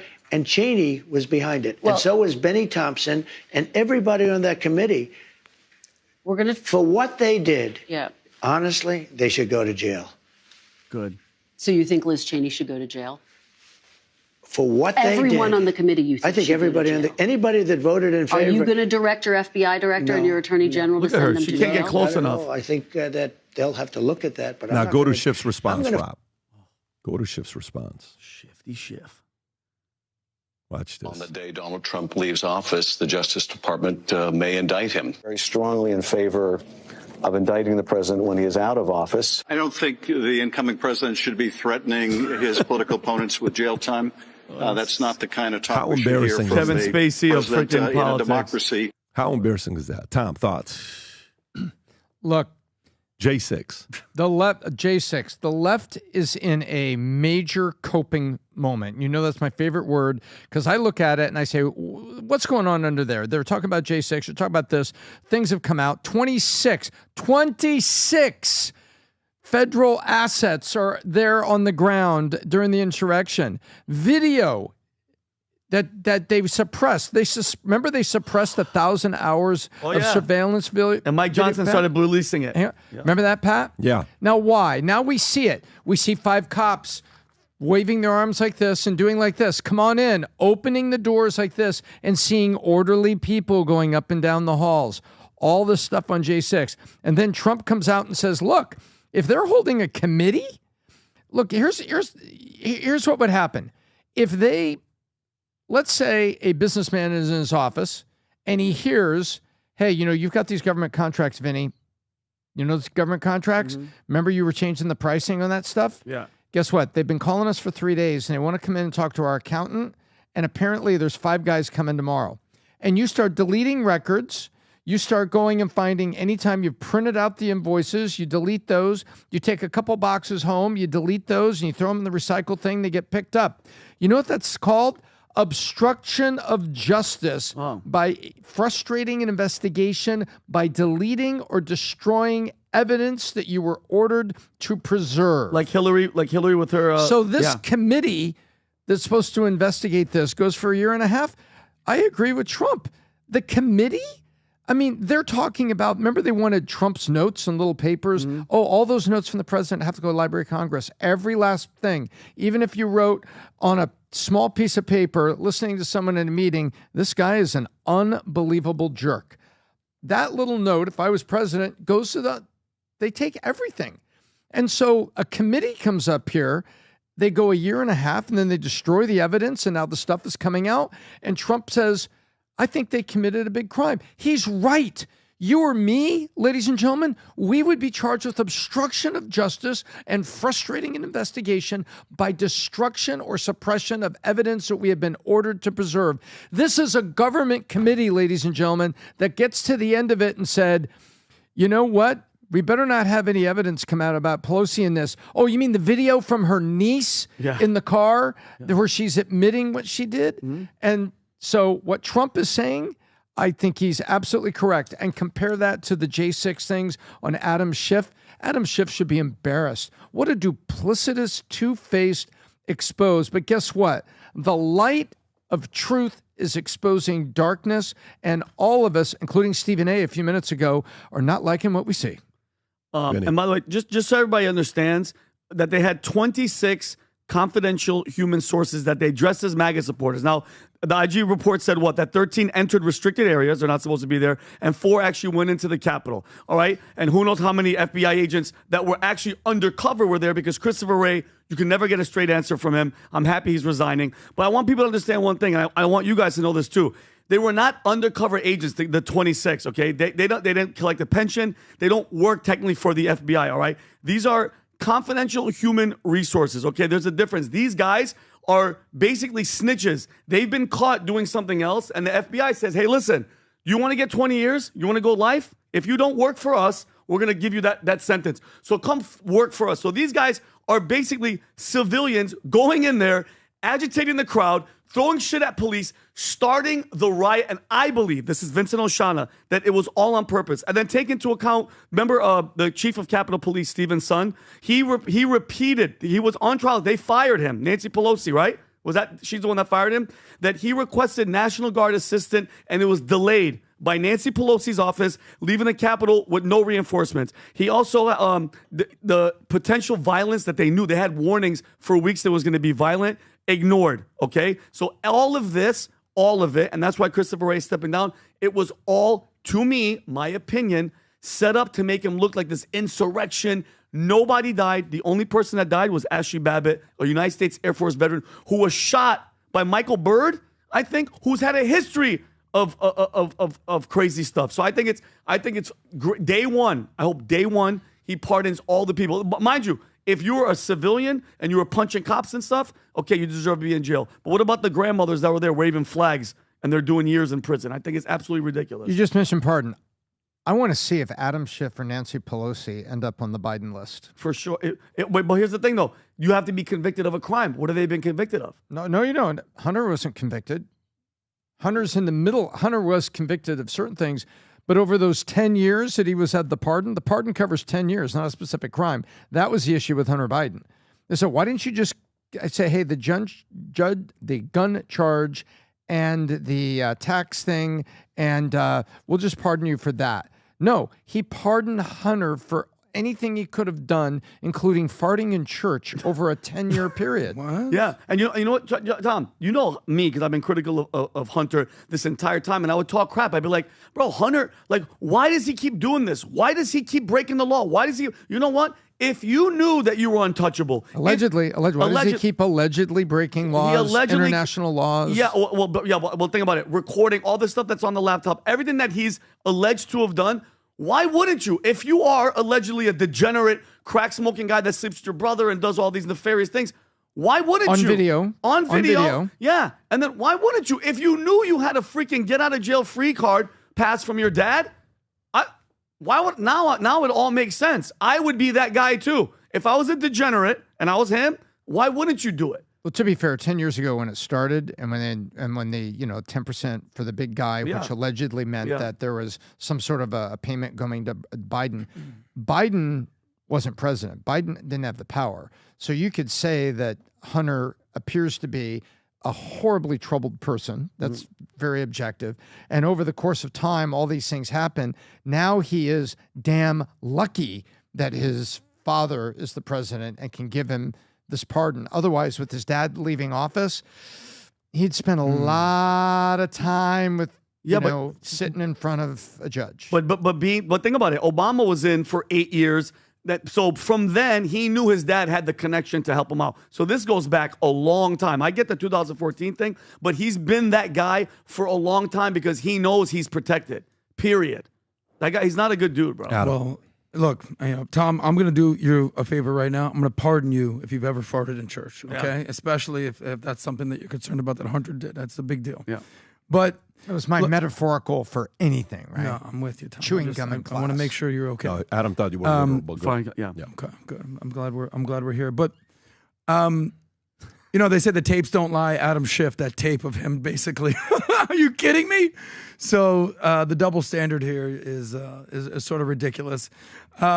It's also sort of proven that, we live in a day and age where you are guilty until you're proven not guilty. We're no longer in a day of age where you're innocent until not proven guilty. Everyone on that January 6th committee and in multiple committees and everyone that was basically going after Trump, they had an agenda. They were not impartial. They were activists, and they wanted to see Trump go down. And they were looking for ways to find him guilty. They were not basically being impartial. And that's understandable in our political climate these days. But as far as January 6th, how many people do you think were at the general, just overall Capitol that day? Tens of thousands, hundreds of thousands? I don't know the Best number. guess. Do you know? Let's say what? Let's say it's a couple 100,000, right? No, maybe? I don't know. No? At the Capitol? No, I'm not saying they went in the Capitol. No, I understand. Okay. I was gonna say 3,000 to 5,000, but what? No. 2,500 people. Hear me out. Entered. 2,000 people entered the Capitol. So, Yeah. I mean, it's a small percentage of what was there. Yeah. Let's just say 100,000. It's probably more. Okay. Right? 1,300 people were charged. So what I like to do is sort of isolate, as PBD always says, the people who were there to voice their concern, freedom of speech, freedom to protest, freedom to assemble, versus the people who are doing some angry stuff, versus the people who legitimately should be in jail. Yeah. If you broke into the Capitol and you're destructing things, and you're doing, we've interviewed Jacob Chansley, the QAnon shaman, actually great guy, by the way. Oh, amazing. Ironically. Yeah. But he was dealing with some stuff. Total sweetheart. I want to know where you're going. So what I'm saying is this, is that the truth shall set you free. I've said this before, the famous quote, the truth passes through three phases. First, you're ridiculed, then you're violently opposed, and then it's accepted as being self-evident. What's happening right now in Trump world is that all the truth is coming out. Yeah. People were lying. Everything was going on. Everything was against him. And now he's sort of having his vindication. And like you said, don't do a victory dance right now. Don't be dancing in the end Adam, zone yet. so here's my question. Though. What do you say about those, let's say 2,000, 2,500, whatever that are there? Now you find out that there was at least 26 people in there. They were not FBI. They were working for the FBI. There were civilians that were making people get crazy. Remember Ray Epps? God knows who the hell he is. He got a misdemeanor charge. He walked away. The guy's on camera saying, "Hey guys, tomorrow we are going in the Capitol." And then people broke in. So if you are inciting violence, if we all go outside right now, we're hanging out, we want to go into the building, and I'm like, "Hey Tom," in his ear, "Tom, you know what? Throw that rock." Or I start throwing shit and I hit the police, the Capitol Police, and then they start shooting at us, and then we get mad. Those people are responsible for me for the whole thing kicking off. And you said, I agree with you 100%, Adam. If you just walked up to a Capitol Police and you punched them in the face, you know what? You belong in jail. But the majority of it, setting the fire. Watch this. This is the one. This is the guy. Go ahead, This is the guy. What's his name again? Ray Epps. We need to go into the Capitol. Into the Capitol. What? Who is that You're guy? saying what? Yeah. Look. Well, Fed. Yeah. Oh, wow. Yep. Well, this is at night, so this is the night before. Look, I'll be arrested. We need to go. I'll say it. All right. We need to go in. Yeah. Nice Trump to the hat. Capitol. Base Fed posting. Yeah. Nice We Trump need to hat. go into the Nice Capitol. Trump hat. I And didn't how see did that Adam? coming. How does that guy only get a misdemeanor? You have a amazing point here, because there is inciting violence, but at the same time, there's personal accountability. There's people there, they've been like, "No, we're not going in there. We're not doing it." So I don't care how much I tell you, "Vinny, do this, Vinny, do that." It's on you if you do something illegal. I understand, but no matter what anybody tells you to do. But that's illegal. How does he only get a misdemeanor while there's people doing 20 years for doing the same thing? Listen, but if you went into the Capitol and you did some foul, felonious stuff, you should be held accountable. Okay. All right. Well, that's that. We'll see what's going to happen. Listen, if on day one he pardons, how many people are in jail right now for J6? What's the number? There was 1,300 people that were charged. I don't know the exact number of people that are in jail. How many are in jail for J6 right now? For a long time. For a long time. I think he will. 562. Okay, almost 1,000. Have been sentenced to periods of incarceration. Okay. He will, approximately 9 have had their case adjudicated and receive sentences for the going out there. Department 5 ago. Okay. He has claimed, if I'm not mistaken, that he's going to pardon every one of those guys on day one. Oh, I hope so. Okay, on day one. So we'll see I'm not good with that. what'll happen with that on day one. Okay, next story here on what's going on with cost of raising a child, twice as high as in some states as others. Rob, can you pull up the story on, there's not a video on this. Okay.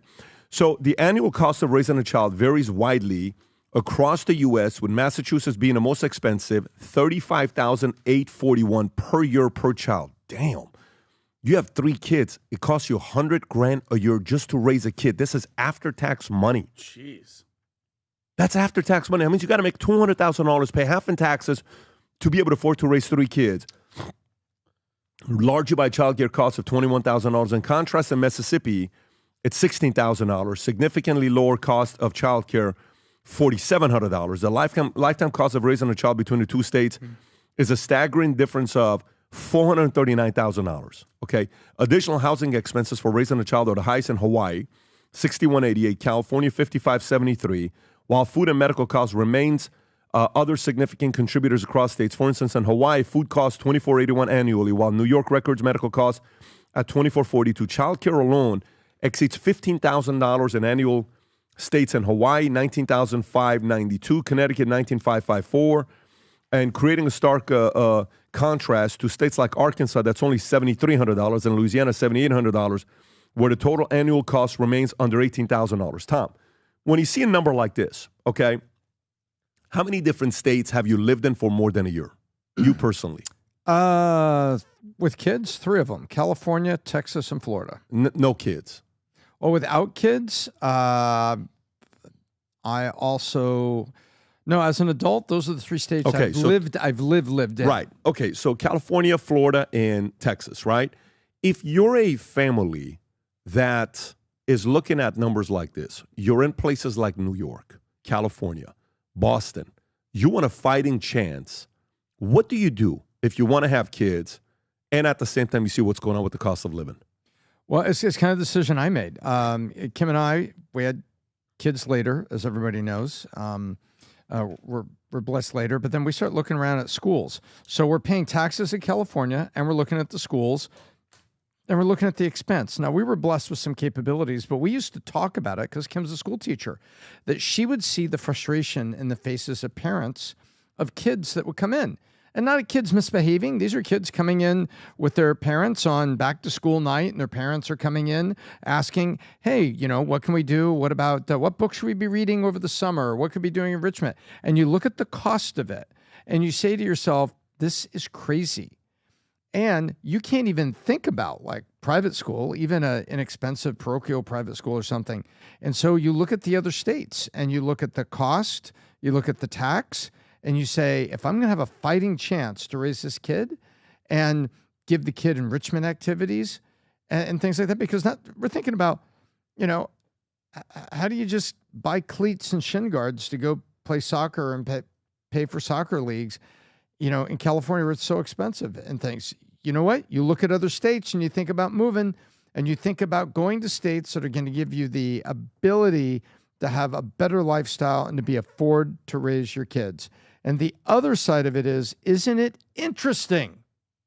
Isn't it interesting where all these expenses are happening in blue states that are so pro-abortion? And I'll just kind of leave that hanging out there. But parents look to other places, Pat, so they can go someplace where there's jobs and lower expense, so they have a fighting chance to raise their kid, provide enrichment activities, be able to fund them if they want to play soccer or baseball, because that's not inexpensive, and to raise their kids and have some sense of lifestyle. Nothing expensive, but some sense of lifestyle and the ability to do so. You make plans to go. Very quiet, Tom. Things just got very, very quiet. So, no, I'm looking at this. Meanwhile, our friend Humberto in the back is, I think, asking for some paid leave, Rob, if you want to pull up is one he? of the... You know which one I'm talking about, Rob? If you can pull this up. Watch this here. Paid maternity leave in the West. Sweden, 15 months at 80% paid. Norway, 46 weeks. That's almost a year at 100% paid. Yeah. Germany, 14 weeks. That's 4 months, right? At 100% pay. Then France, 16 weeks, 100% pay. Spain, 16 weeks, 100% pay. Czech, 28 weeks, 70% pay. Brazil, 17 weeks, 100% pay. Colombia, 18 weeks at 100% pay. Guatemala, 12 weeks at 100% pay. And U.S., 0 weeks. The U.S. is the only developed country in the world with no federal paid maternity leave. Wait, didn't Pete Buttigieg get something for? I thought he was on leave. You know. So Sweden and Norway, if you get pregnant and you have a baby, you leave for a year and you show up to have lunch and say, I'm leaving for another year because she's pregnant again. Yeah, exactly. I mean, if you're smart. Yeah, I mean, you know, sometimes when I see charts like this, what it makes me think about? Here's what it makes me think about. Okay, Rob, let's do something. Let's do something. Can you go to every one of those countries and see how many babies they're having per year? The women in those countries, how many kids are having per year, okay? Because this data could be like, well, this is why they're having more kids than us. Maybe you're right. Let's see. Let's check every one of these guys, and let's check all the countries to see if they're really having more kids than we are, Rob. So if you just go one at a time, what did Sweden tell us? Sweden says how many? Sweden is the lowest number of births in the last decade. Wow. So it doesn't make a difference if you're doing that. Go to the next one, which is who? Norway, 1.4. 2.1 is what you need for your population to grow. U.S. is at 1.7, and they're at 1.4. Go to the next one. What's Germany at? Maybe Germany's a very big number, and they're just absolutely crushing it. Again, the number of babies in Germany has decreasing in recent years. Go a little, okay, 1.35. You see that right there? The fertility rate in Germany has been dropping, falling to 1.35 per child. Okay, so here's the point. Even with that, it's not working. Go to the left with that one tweet that you had. No, to the left, Rob, to the one tweet. Yeah, right there. Even with that, it's not working. Because sometimes you'll see data like this and they'll say, well, we need to be like Europe. We need to be like this. Yeah, why don't we go become socialist? Let's just do that. Let's just kind of go become like Brazil and some of these other places. Let's go ahead and do that. You know how many sick days, maternity? I mean, it's just, It's staggering when you're watching this. However, let me tell you this part. We pulled up a number on Dinks and Dwicks. Yeah. You know, Dinks are what? Dual income, no kids. Yeah. And then the other one is Dwicks. Dual with dual income. With kids. With kids. It's kind of like Dicks. It's DIWKS. Yeah. My favorite. Yeah. Dicks. So Dinks and Dwicks. You know, between the two, who makes more money? Those with kids or those without kids? With kids? With kids. No, without kids makes more money. My $9,000 per year. With kids. No, without kids they make more money. Without kids make Without more. kids they make $9,000 more. Okay, but the point right now when you're going and looking at some of the stuff here on the cost of living of raising a child, hey man, you got two things you have to sacrifice. What's one thing you're going to sacrifice? One is not having kids. What's the other thing you're going to sacrifice? The other one is your maybe, personal time that you have, or maybe that nice clothes you're going to buy, or nice restaurant you go to, or more barbecue money to be spent and stuff like that, versus, no, man, we're going to have a family. We're going to have kids. We're going to invest some money into our family, into the stuff that we're doing. We're going to make that investment rather than the cost and the expense. That's the difference, right? There is a sacrifice no matter what. One sacrifice lasts a few years. The other one comes with a benefit of a companion and something you look forward to for decades and decades and decades to come. I once read a proverb, which I think is a Jewish proverb, and I've said this many times. Adam, fact check this. Go ahead. Pat. Yep. There's three things Plant a tree. There's three things every man ought to do: plant a tree, write a book, have a son. Okay, this is why this afternoon we're planting a few trees. Yes. Here. Because it's the only one I haven't yet planted a tree. Got Tom, you. outside we got to go plant a few trees. Adam, any thoughts on this with all your kids that you have? Go ahead. Yeah, well, I won't. Just say what go I was about to say. get to it, buddy. Well, look, Tell us what you're thinking. I saw your video that you did Yes. about the Dinks and the Dwicks and the Dicks and all this stuff. This is sort of the conversation of our time: is whether or not you're going to have kids. We're seeing the declining birth rates all around the world, right? We're seeing the rise of modern feminism. It was pretty interesting why Americans don't want kids. You did a graph on this. What was the most common reason? 56%. They just don't want to. Straight up. Mm-hmm.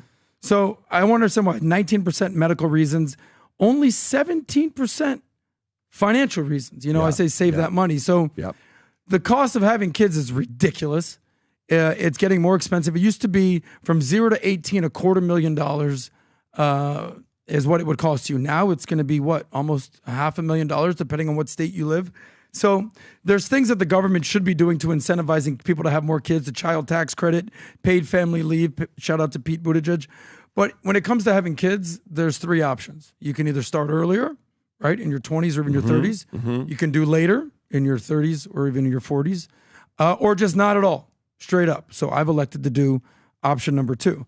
But the average age of having kids and getting married has increased since the 60s, 70s, from early 20s to late 20s, early 30s. So people are living longer. They're waiting to have more kids. But it's pretty interesting when you're talking about the financial component. You did the breakdown here. Speaking of the dual income, no kids, dual income with kids, the percentage of both the man and the woman household working since 1965, this is basically when LBJ was doing his thing, has gone from 47% to 66%, meaning more men and women are working, right? Husband only has gone from 38 down to 21, and just the woman only has gone from 2 to 7%. Pretty wild. You told the story about a buddy of yours, and his wife is a lawyer, Yep. and he's staying home, chest feeding the kids, doing his thing. Shout out to you, buddy. But you remember the conversation that Harris Butker sparked when he was speaking at the graduation, where he's speaking to all these graduates, many of them women, and saying, ladies, congratulations on graduating college. Harrison Butker. Yes. Yeah. Harrison Butker. Congratulations on graduating. Now, basically, get your ass back in the kitchen. And it got blown out of That's not what proportion. he said. He Hold on, Tom. complimented his wife. Hold on, Tom. I understand that. I'm not interrupting. I'm fact No, checking. you literally are interrupting, but I love you anyway.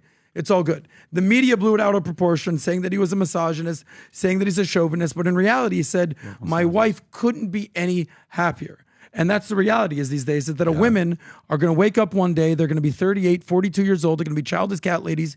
Shout out to JD Vance. They're going to be like, what? Why don't I? What? And the guy that they think they're going to qualify for is going to go after a 24-year-old. So there you choose go. All right. wisely. Ladies. Yes, I agree. Last clip I want to play here. I like the way Kevin O'Leary explained the difference between Elon Musk and Steve Jobs. It's very interesting, especially the fact that Elon is in there now with Doge and Vivek and Trump.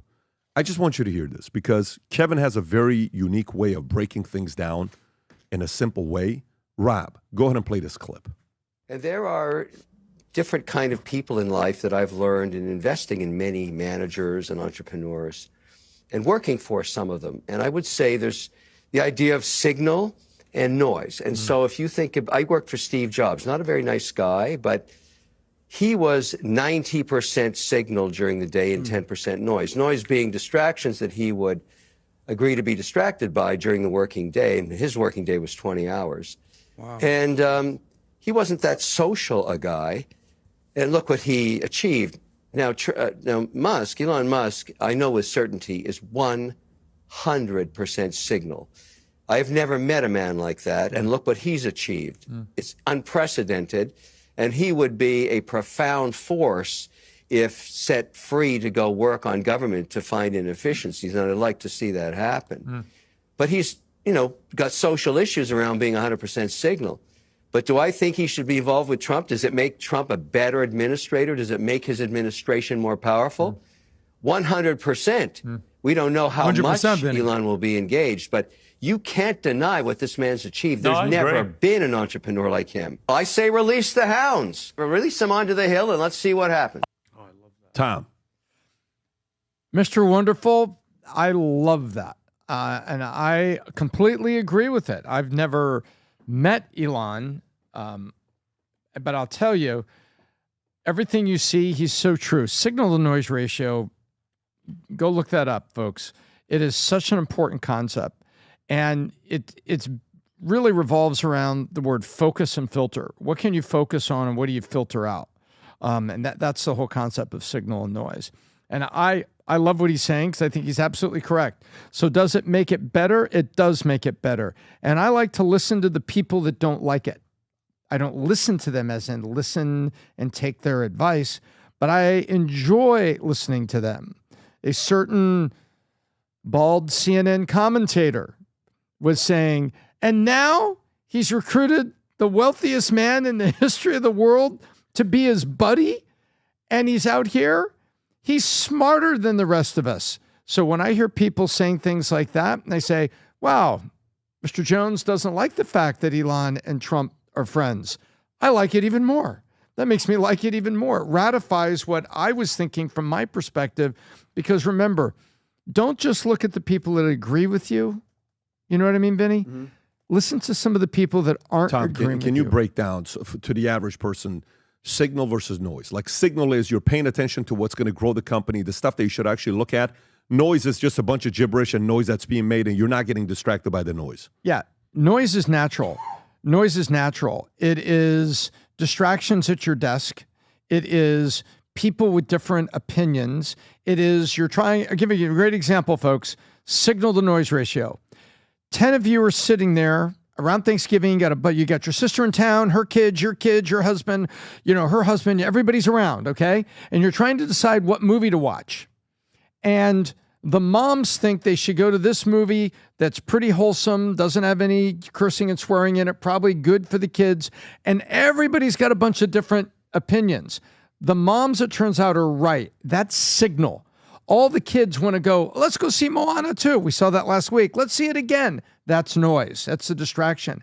And the moms are trying to break the signal through to people to let them know, we should see this movie. Here's why. This is a great movie. We're all going to have a good time this afternoon. That's signal. Everything else that you allow or happens is noise. And in your business, you have to allow noise to be present so that it alerts you to maybe the presence of a signal that you think that you thought was noise, so you can hear another perspective, but you got to stay on signal, otherwise you get nowhere. And what he's talking about, Steve Jobs, was 90% signal, meaning he was focused and listening to that which he believed was right and staying on course, and there was 10% noise. He compares it to Elon Musk and he says, I worked for Steve Jobs. I understood this.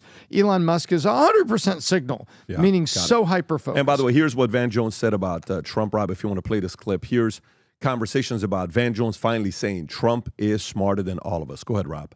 How the hell did Donald Trump figure out the mainstream media is the fringe and the fringe is now the mainstream? How the hell did Donald Trump figure out? I mean, Joe Rogan is obvious, right? Like, we knew the guy had a big audience. It's not like we were like stunned, but like, how the hell was he, the 78-year-old guy who doesn't even have a computer and still like writes handwritten notes? Kaliza, how did he become I believe, the guy who cracked the code on, to your point, running a cultural, I don't even want to say campaign, running it was a movement. Look, heading a cultural movement versus a campaign. Every one of your people knows Elon. Listen. So I mean, everybody keeps, I mean, the problem is you have a framework in your mind that how can Donald Trump? Guys, can we cut it out? Donald Trump is not an idiot. Donald Trump, let me just be very clear. Donald Trump is smarter than me, you, and all critics. You know how I know? Because he has the White House, the Senate, the House. Totally agree. Court, the popular vote. He has a massive media ecosystem bigger than the mainstream built around him and for him, and a religious fervor in a political movement around him. And his best buddy is the richest person in the history of the world, and the most relevant Kennedy is with him. This dude is a phenomenon. He is the most powerful human on earth and in our lifetime, and we're still saying, well, how was this guy? We look like idiots to ordinary. You're totally right. You definitely do look like an idiot. Shout out to Vance Jones for continuing to, at the very least, Van Jones, to have some common sense and give credit where it's credit's due. So, by the way, get back to Kevin O'Leary and Mark Cuban, speaking of Shark Tank. You know how they say that you are the sum of the 5 people you spend the most time with? Is it a little ironic that Mark Cuban is no longer doing Shark Tank? I think he announced that he's finally done with it, but Kevin O'Leary is still doing it. You've said at one point, is it really the 5 people you spend the most time with, or is it really one? Is it really the one person who has the most impact for you? You know how they do like stock up, stock down? Kevin O'Leary's stock is definitely up these days, whereas Mark Cuban's stock is plummeting. He was making that point on October 24th, and he was prepared. If the election, I'm talking about Kevin O'Leary, folks, that statement, that eloquent, little mini speech he made there, October 24th. If the election had been lost, he looks like a fool. He was putting his neck out and confidently putting his reputation out and was unafraid to do it. Nobody put their reputation on the line more than Elon Musk. Remember that interview with Tucker when and he was sort of jokingly, he's like, you went all in on Trump. And he's like, if Trump loses, you're effed. And he's like, oh my God. And then Tucker did his, funny little laugh.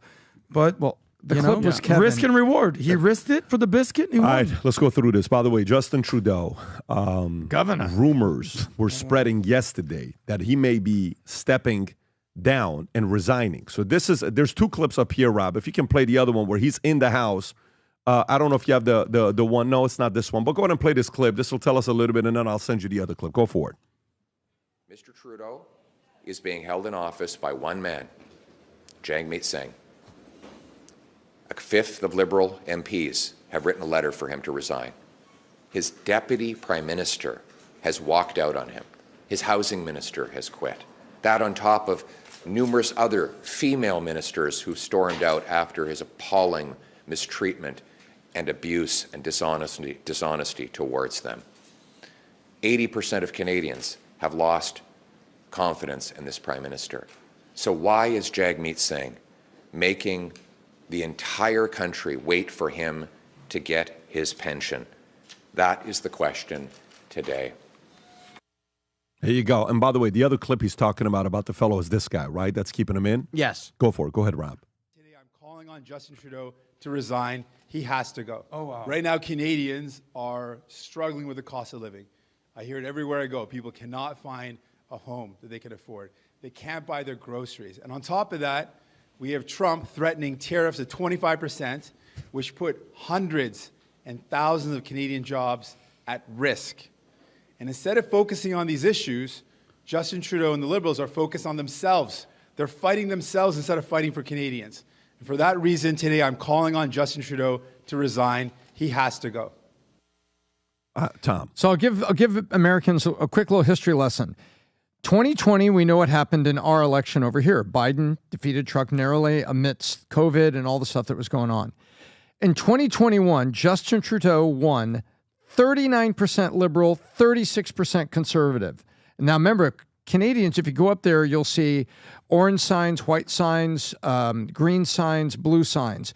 You know, over in America, you see red and blue. They have 4 very, very viable parties and 2 small ones. And so it was 39% Liberal, 36% Conservative. So in other words, Justin Trudeau in 2021 barely stepped across the line, right? Barely stepped across the line. And now he is looking, the polling is looking like he is going to take the greatest defeat in Canadian political national election history. All the polls up there, even the ones that are lying, are pointing to that. And on top of it, the economy is tight. Special elections are happening. Why do you have a special election? Well, you have a special election because someone dies or resigns or something happens and there's an open seat. So you got to have a special election. There was a special election recently. It went 66% conservative, 19% liberal. So forget about the polls. You look at little things like that. Justin Trudeau is about to be thrown right out the front door of the Canadian Parliament. And then he's talking about Chrystia Freeland, who is the finance minister who pledges her support to Justin Trudeau. And now she quit yesterday. So now Trudeau is on the edge of a big defeat. And everyone has lost confidence in his ability to govern at a time where someone in the U.S. got their attention when Trudeau came down to have dinner with him. Weird. And it didn't go very far. And then they're humiliated. They have a lot of pride of Canadians, and they should have pride in their country, right? How would you feel if your guy goes out to visit a foreign leader right next door at a time where the rest of the world's trying to play nice and try to get his attention, and suddenly he comes back, and all of a sudden he's saying, well, I think we'll just tariff Canada the 25%. I didn't get anywhere from Governor Trudeau. Maybe he should be the 51st state. How does it make you feel as a Canadian member of parliament? You say, why did you make Trump tease us like this? Justin, what the hell did you do? So that's what's going on. He's about to suffer a huge defeat. They're like, you're going to get crushed anyway. Let's not wait for the election. Why don't you resign? Let's elect a new prime minister. This is going to be a more conservative government that we have here. And let's talk to the United States about fairness in our trading so that we don't have the tariffs happen. That is what the moderates are saying, Pat. Let's get a dialogue with the U.S. and not have these things come true, because Canadian papers, I could pull one, Rob, you don't have to look for it, but it's out there. They had a little thing that said days until inauguration. Why are they saying that? Because they regard that, Pat, as a countdown to negotiate the tariff situation. So guess who's negotiating well for the U.S., and guess who's got the Canadian attention? And they are all running amok, and Justin Trudeau is about to, what did you guys say? You heard him say, he's just delaying the time to get his what? Pension. He said it there, because Trudeau will get a prime minister's pension to go off to retirement. But ladies and gentlemen, that's what's happening in Canada. They're all in a tizzy for their own economy, their own government, and our president got their attention on tariffs, and they're actually counting down the days. Got it. In And their by the own way, newspaper. this is Trump tweeting yesterday, not tweeting, Truth Social. The great state of Canada is stunned as the finance minister resigns or was fired from her position by Governor Justin Trudeau. Her behavior was totally toxic and not at all conducive to making deals which are good for very unhappy citizens of Canada. She will not be missed. I mean, this guy has no hesitation when it comes down to gamesmanship like that. And you're seeing Canadians sitting there saying, man, that 25% is going to really be affecting us. Adam, your thoughts on the story? Well, look, Justin Trudeau is a dead man walking. We've all heard about lame duck presidencies. This guy's the lame duck prime minister. And I'm going to give you some stats, and I'm going to give you a sort of a controversial take, so brace for impact. So Do you know what Joe Biden's approval ratings are as of today? I mean, who knows if he's even still the president at this point, right? We've heard the stories. You know what Joe Biden's approval ratings at this point? Negative 19%, 56% disapprove, 37% approve, negative 19. By the way, don't look now. Trump is above water for the first time in his political career. He's plus 2.4%, meaning there's 2% approval rating. I want to say is above 50%.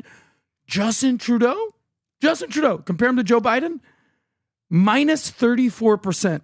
Approval, 33%. Disapprove, 67%. This is some of the worst approval ratings you're ever going to hear. Now, here's the hot take. Sorry, so if you have kids in the room, take this away. You ever seen the South Park episode where the kids are testifying about the difference between being gay versus a fag? You ever seen this? Okay. So, Justin Trudeau. I just heard laughing in the back. There it is. Where are we going? Now, okay, I'm telling you right now, if you could pull this up. Justin Trudeau is a fag, but he is not gay. And basically, they were testifying, the kids, I'm sorry, guys. They're basically saying, you don't have to be gay to be a fill in the blank. There's gay people who are not Fs, right? And there are straight people that are Fs, okay? So when I just completely was like, all right, this guy's just complete, is when he says, I'm a proud feminist. So that clip, I stand with the ladies and I'm a proud feminist. Juxtapose that to his, deputy secretary. She's like, I'm out this bitch. So anyway, total F. South Park, shout out to you, Justin Trudeau. I love how a man Hey, Vinny, with a mangina. Vinny, when we move the studio, where'd you put the tranquilizer gun? I'm sorry. You know, I love how he uses the word twice and then he says the F word. I told you to brace for impact. I've been very cautious about cursing and saying things. I'm being diplomatic. Yes. Vinny, I'll give you the final word. Am I wrong, though? Go ahead. Am I wrong? Brace for impact tells his boyfriend the same thing. I'm sorry, but no, I'm just and to all the fans out there and all the people that how many Maneks have you gotten? There was a period when all the truckers and all that stuff was happening. Oh, all in the Canada. Canadians trying Shout to get the out hell to out of all the there. Canadians on Manek that have been just for months. I want to say 2 years, just going Seriously, after talking about this guy. And let's not forget, bro, this is one of the worst guys that Canada has. And shout out to all my Canadian friends and family I have. Let's think about this: the blackface scandal that he did, COVID-19 response, carbon taxes, climate policies. He's soft on China, cost of living, gender identity politics, the energy sector, lavish spending from Canada, virtue signaling, free speech concerns, neglecting the military. It's about time. Just 2 weeks ago, I asked you, I go, when are they going to get rid of this guy? And it's like, we have to wait for the elections. I'm so happy that it's finally happening. And I think, Trump's victory and that whole, against that woke mind virus is happening right now. And I'm excited for all the Canadians that have been bitching and complaining with all the right that they should, that they're going to get a change. And be excited for American businesses trading with Canada because the tariff thing's about to get fixed. By the way, Canada, you got one man to thank for this. Yep. It's a guy that's got a house in southern White House. They call it Mar-a-Lago. Oh. Okay? Pero Mar-a-Lago, he's got a place there. He gets in, and things start moving very quickly right after Justin comes and visits Mar-a-Lago. The following week, something like this happens. So Canada, send a Manek to Trump real quick. Manek with him. Send a message to him. Give him some love. Anyways, by the way, for the rest of you guys, I got stories that you want to send us to cover on the podcast here, and you want to ask us or say stuff to us, you can always Manek us here. Somebody sent me a Manek yesterday talking trash about Adam. I said, why are you Manecting me? Manect him. Because they're scared. Message him directly. Don't message me. Manect him directly. Big news coming out with Manect here soon. Stay tuned, guys. God bless. Have a great day. I think we got podcasts we're doing Thursday. And we got a few other surprises. Stay tuned here. God bless. Bye-bye. Bye-bye.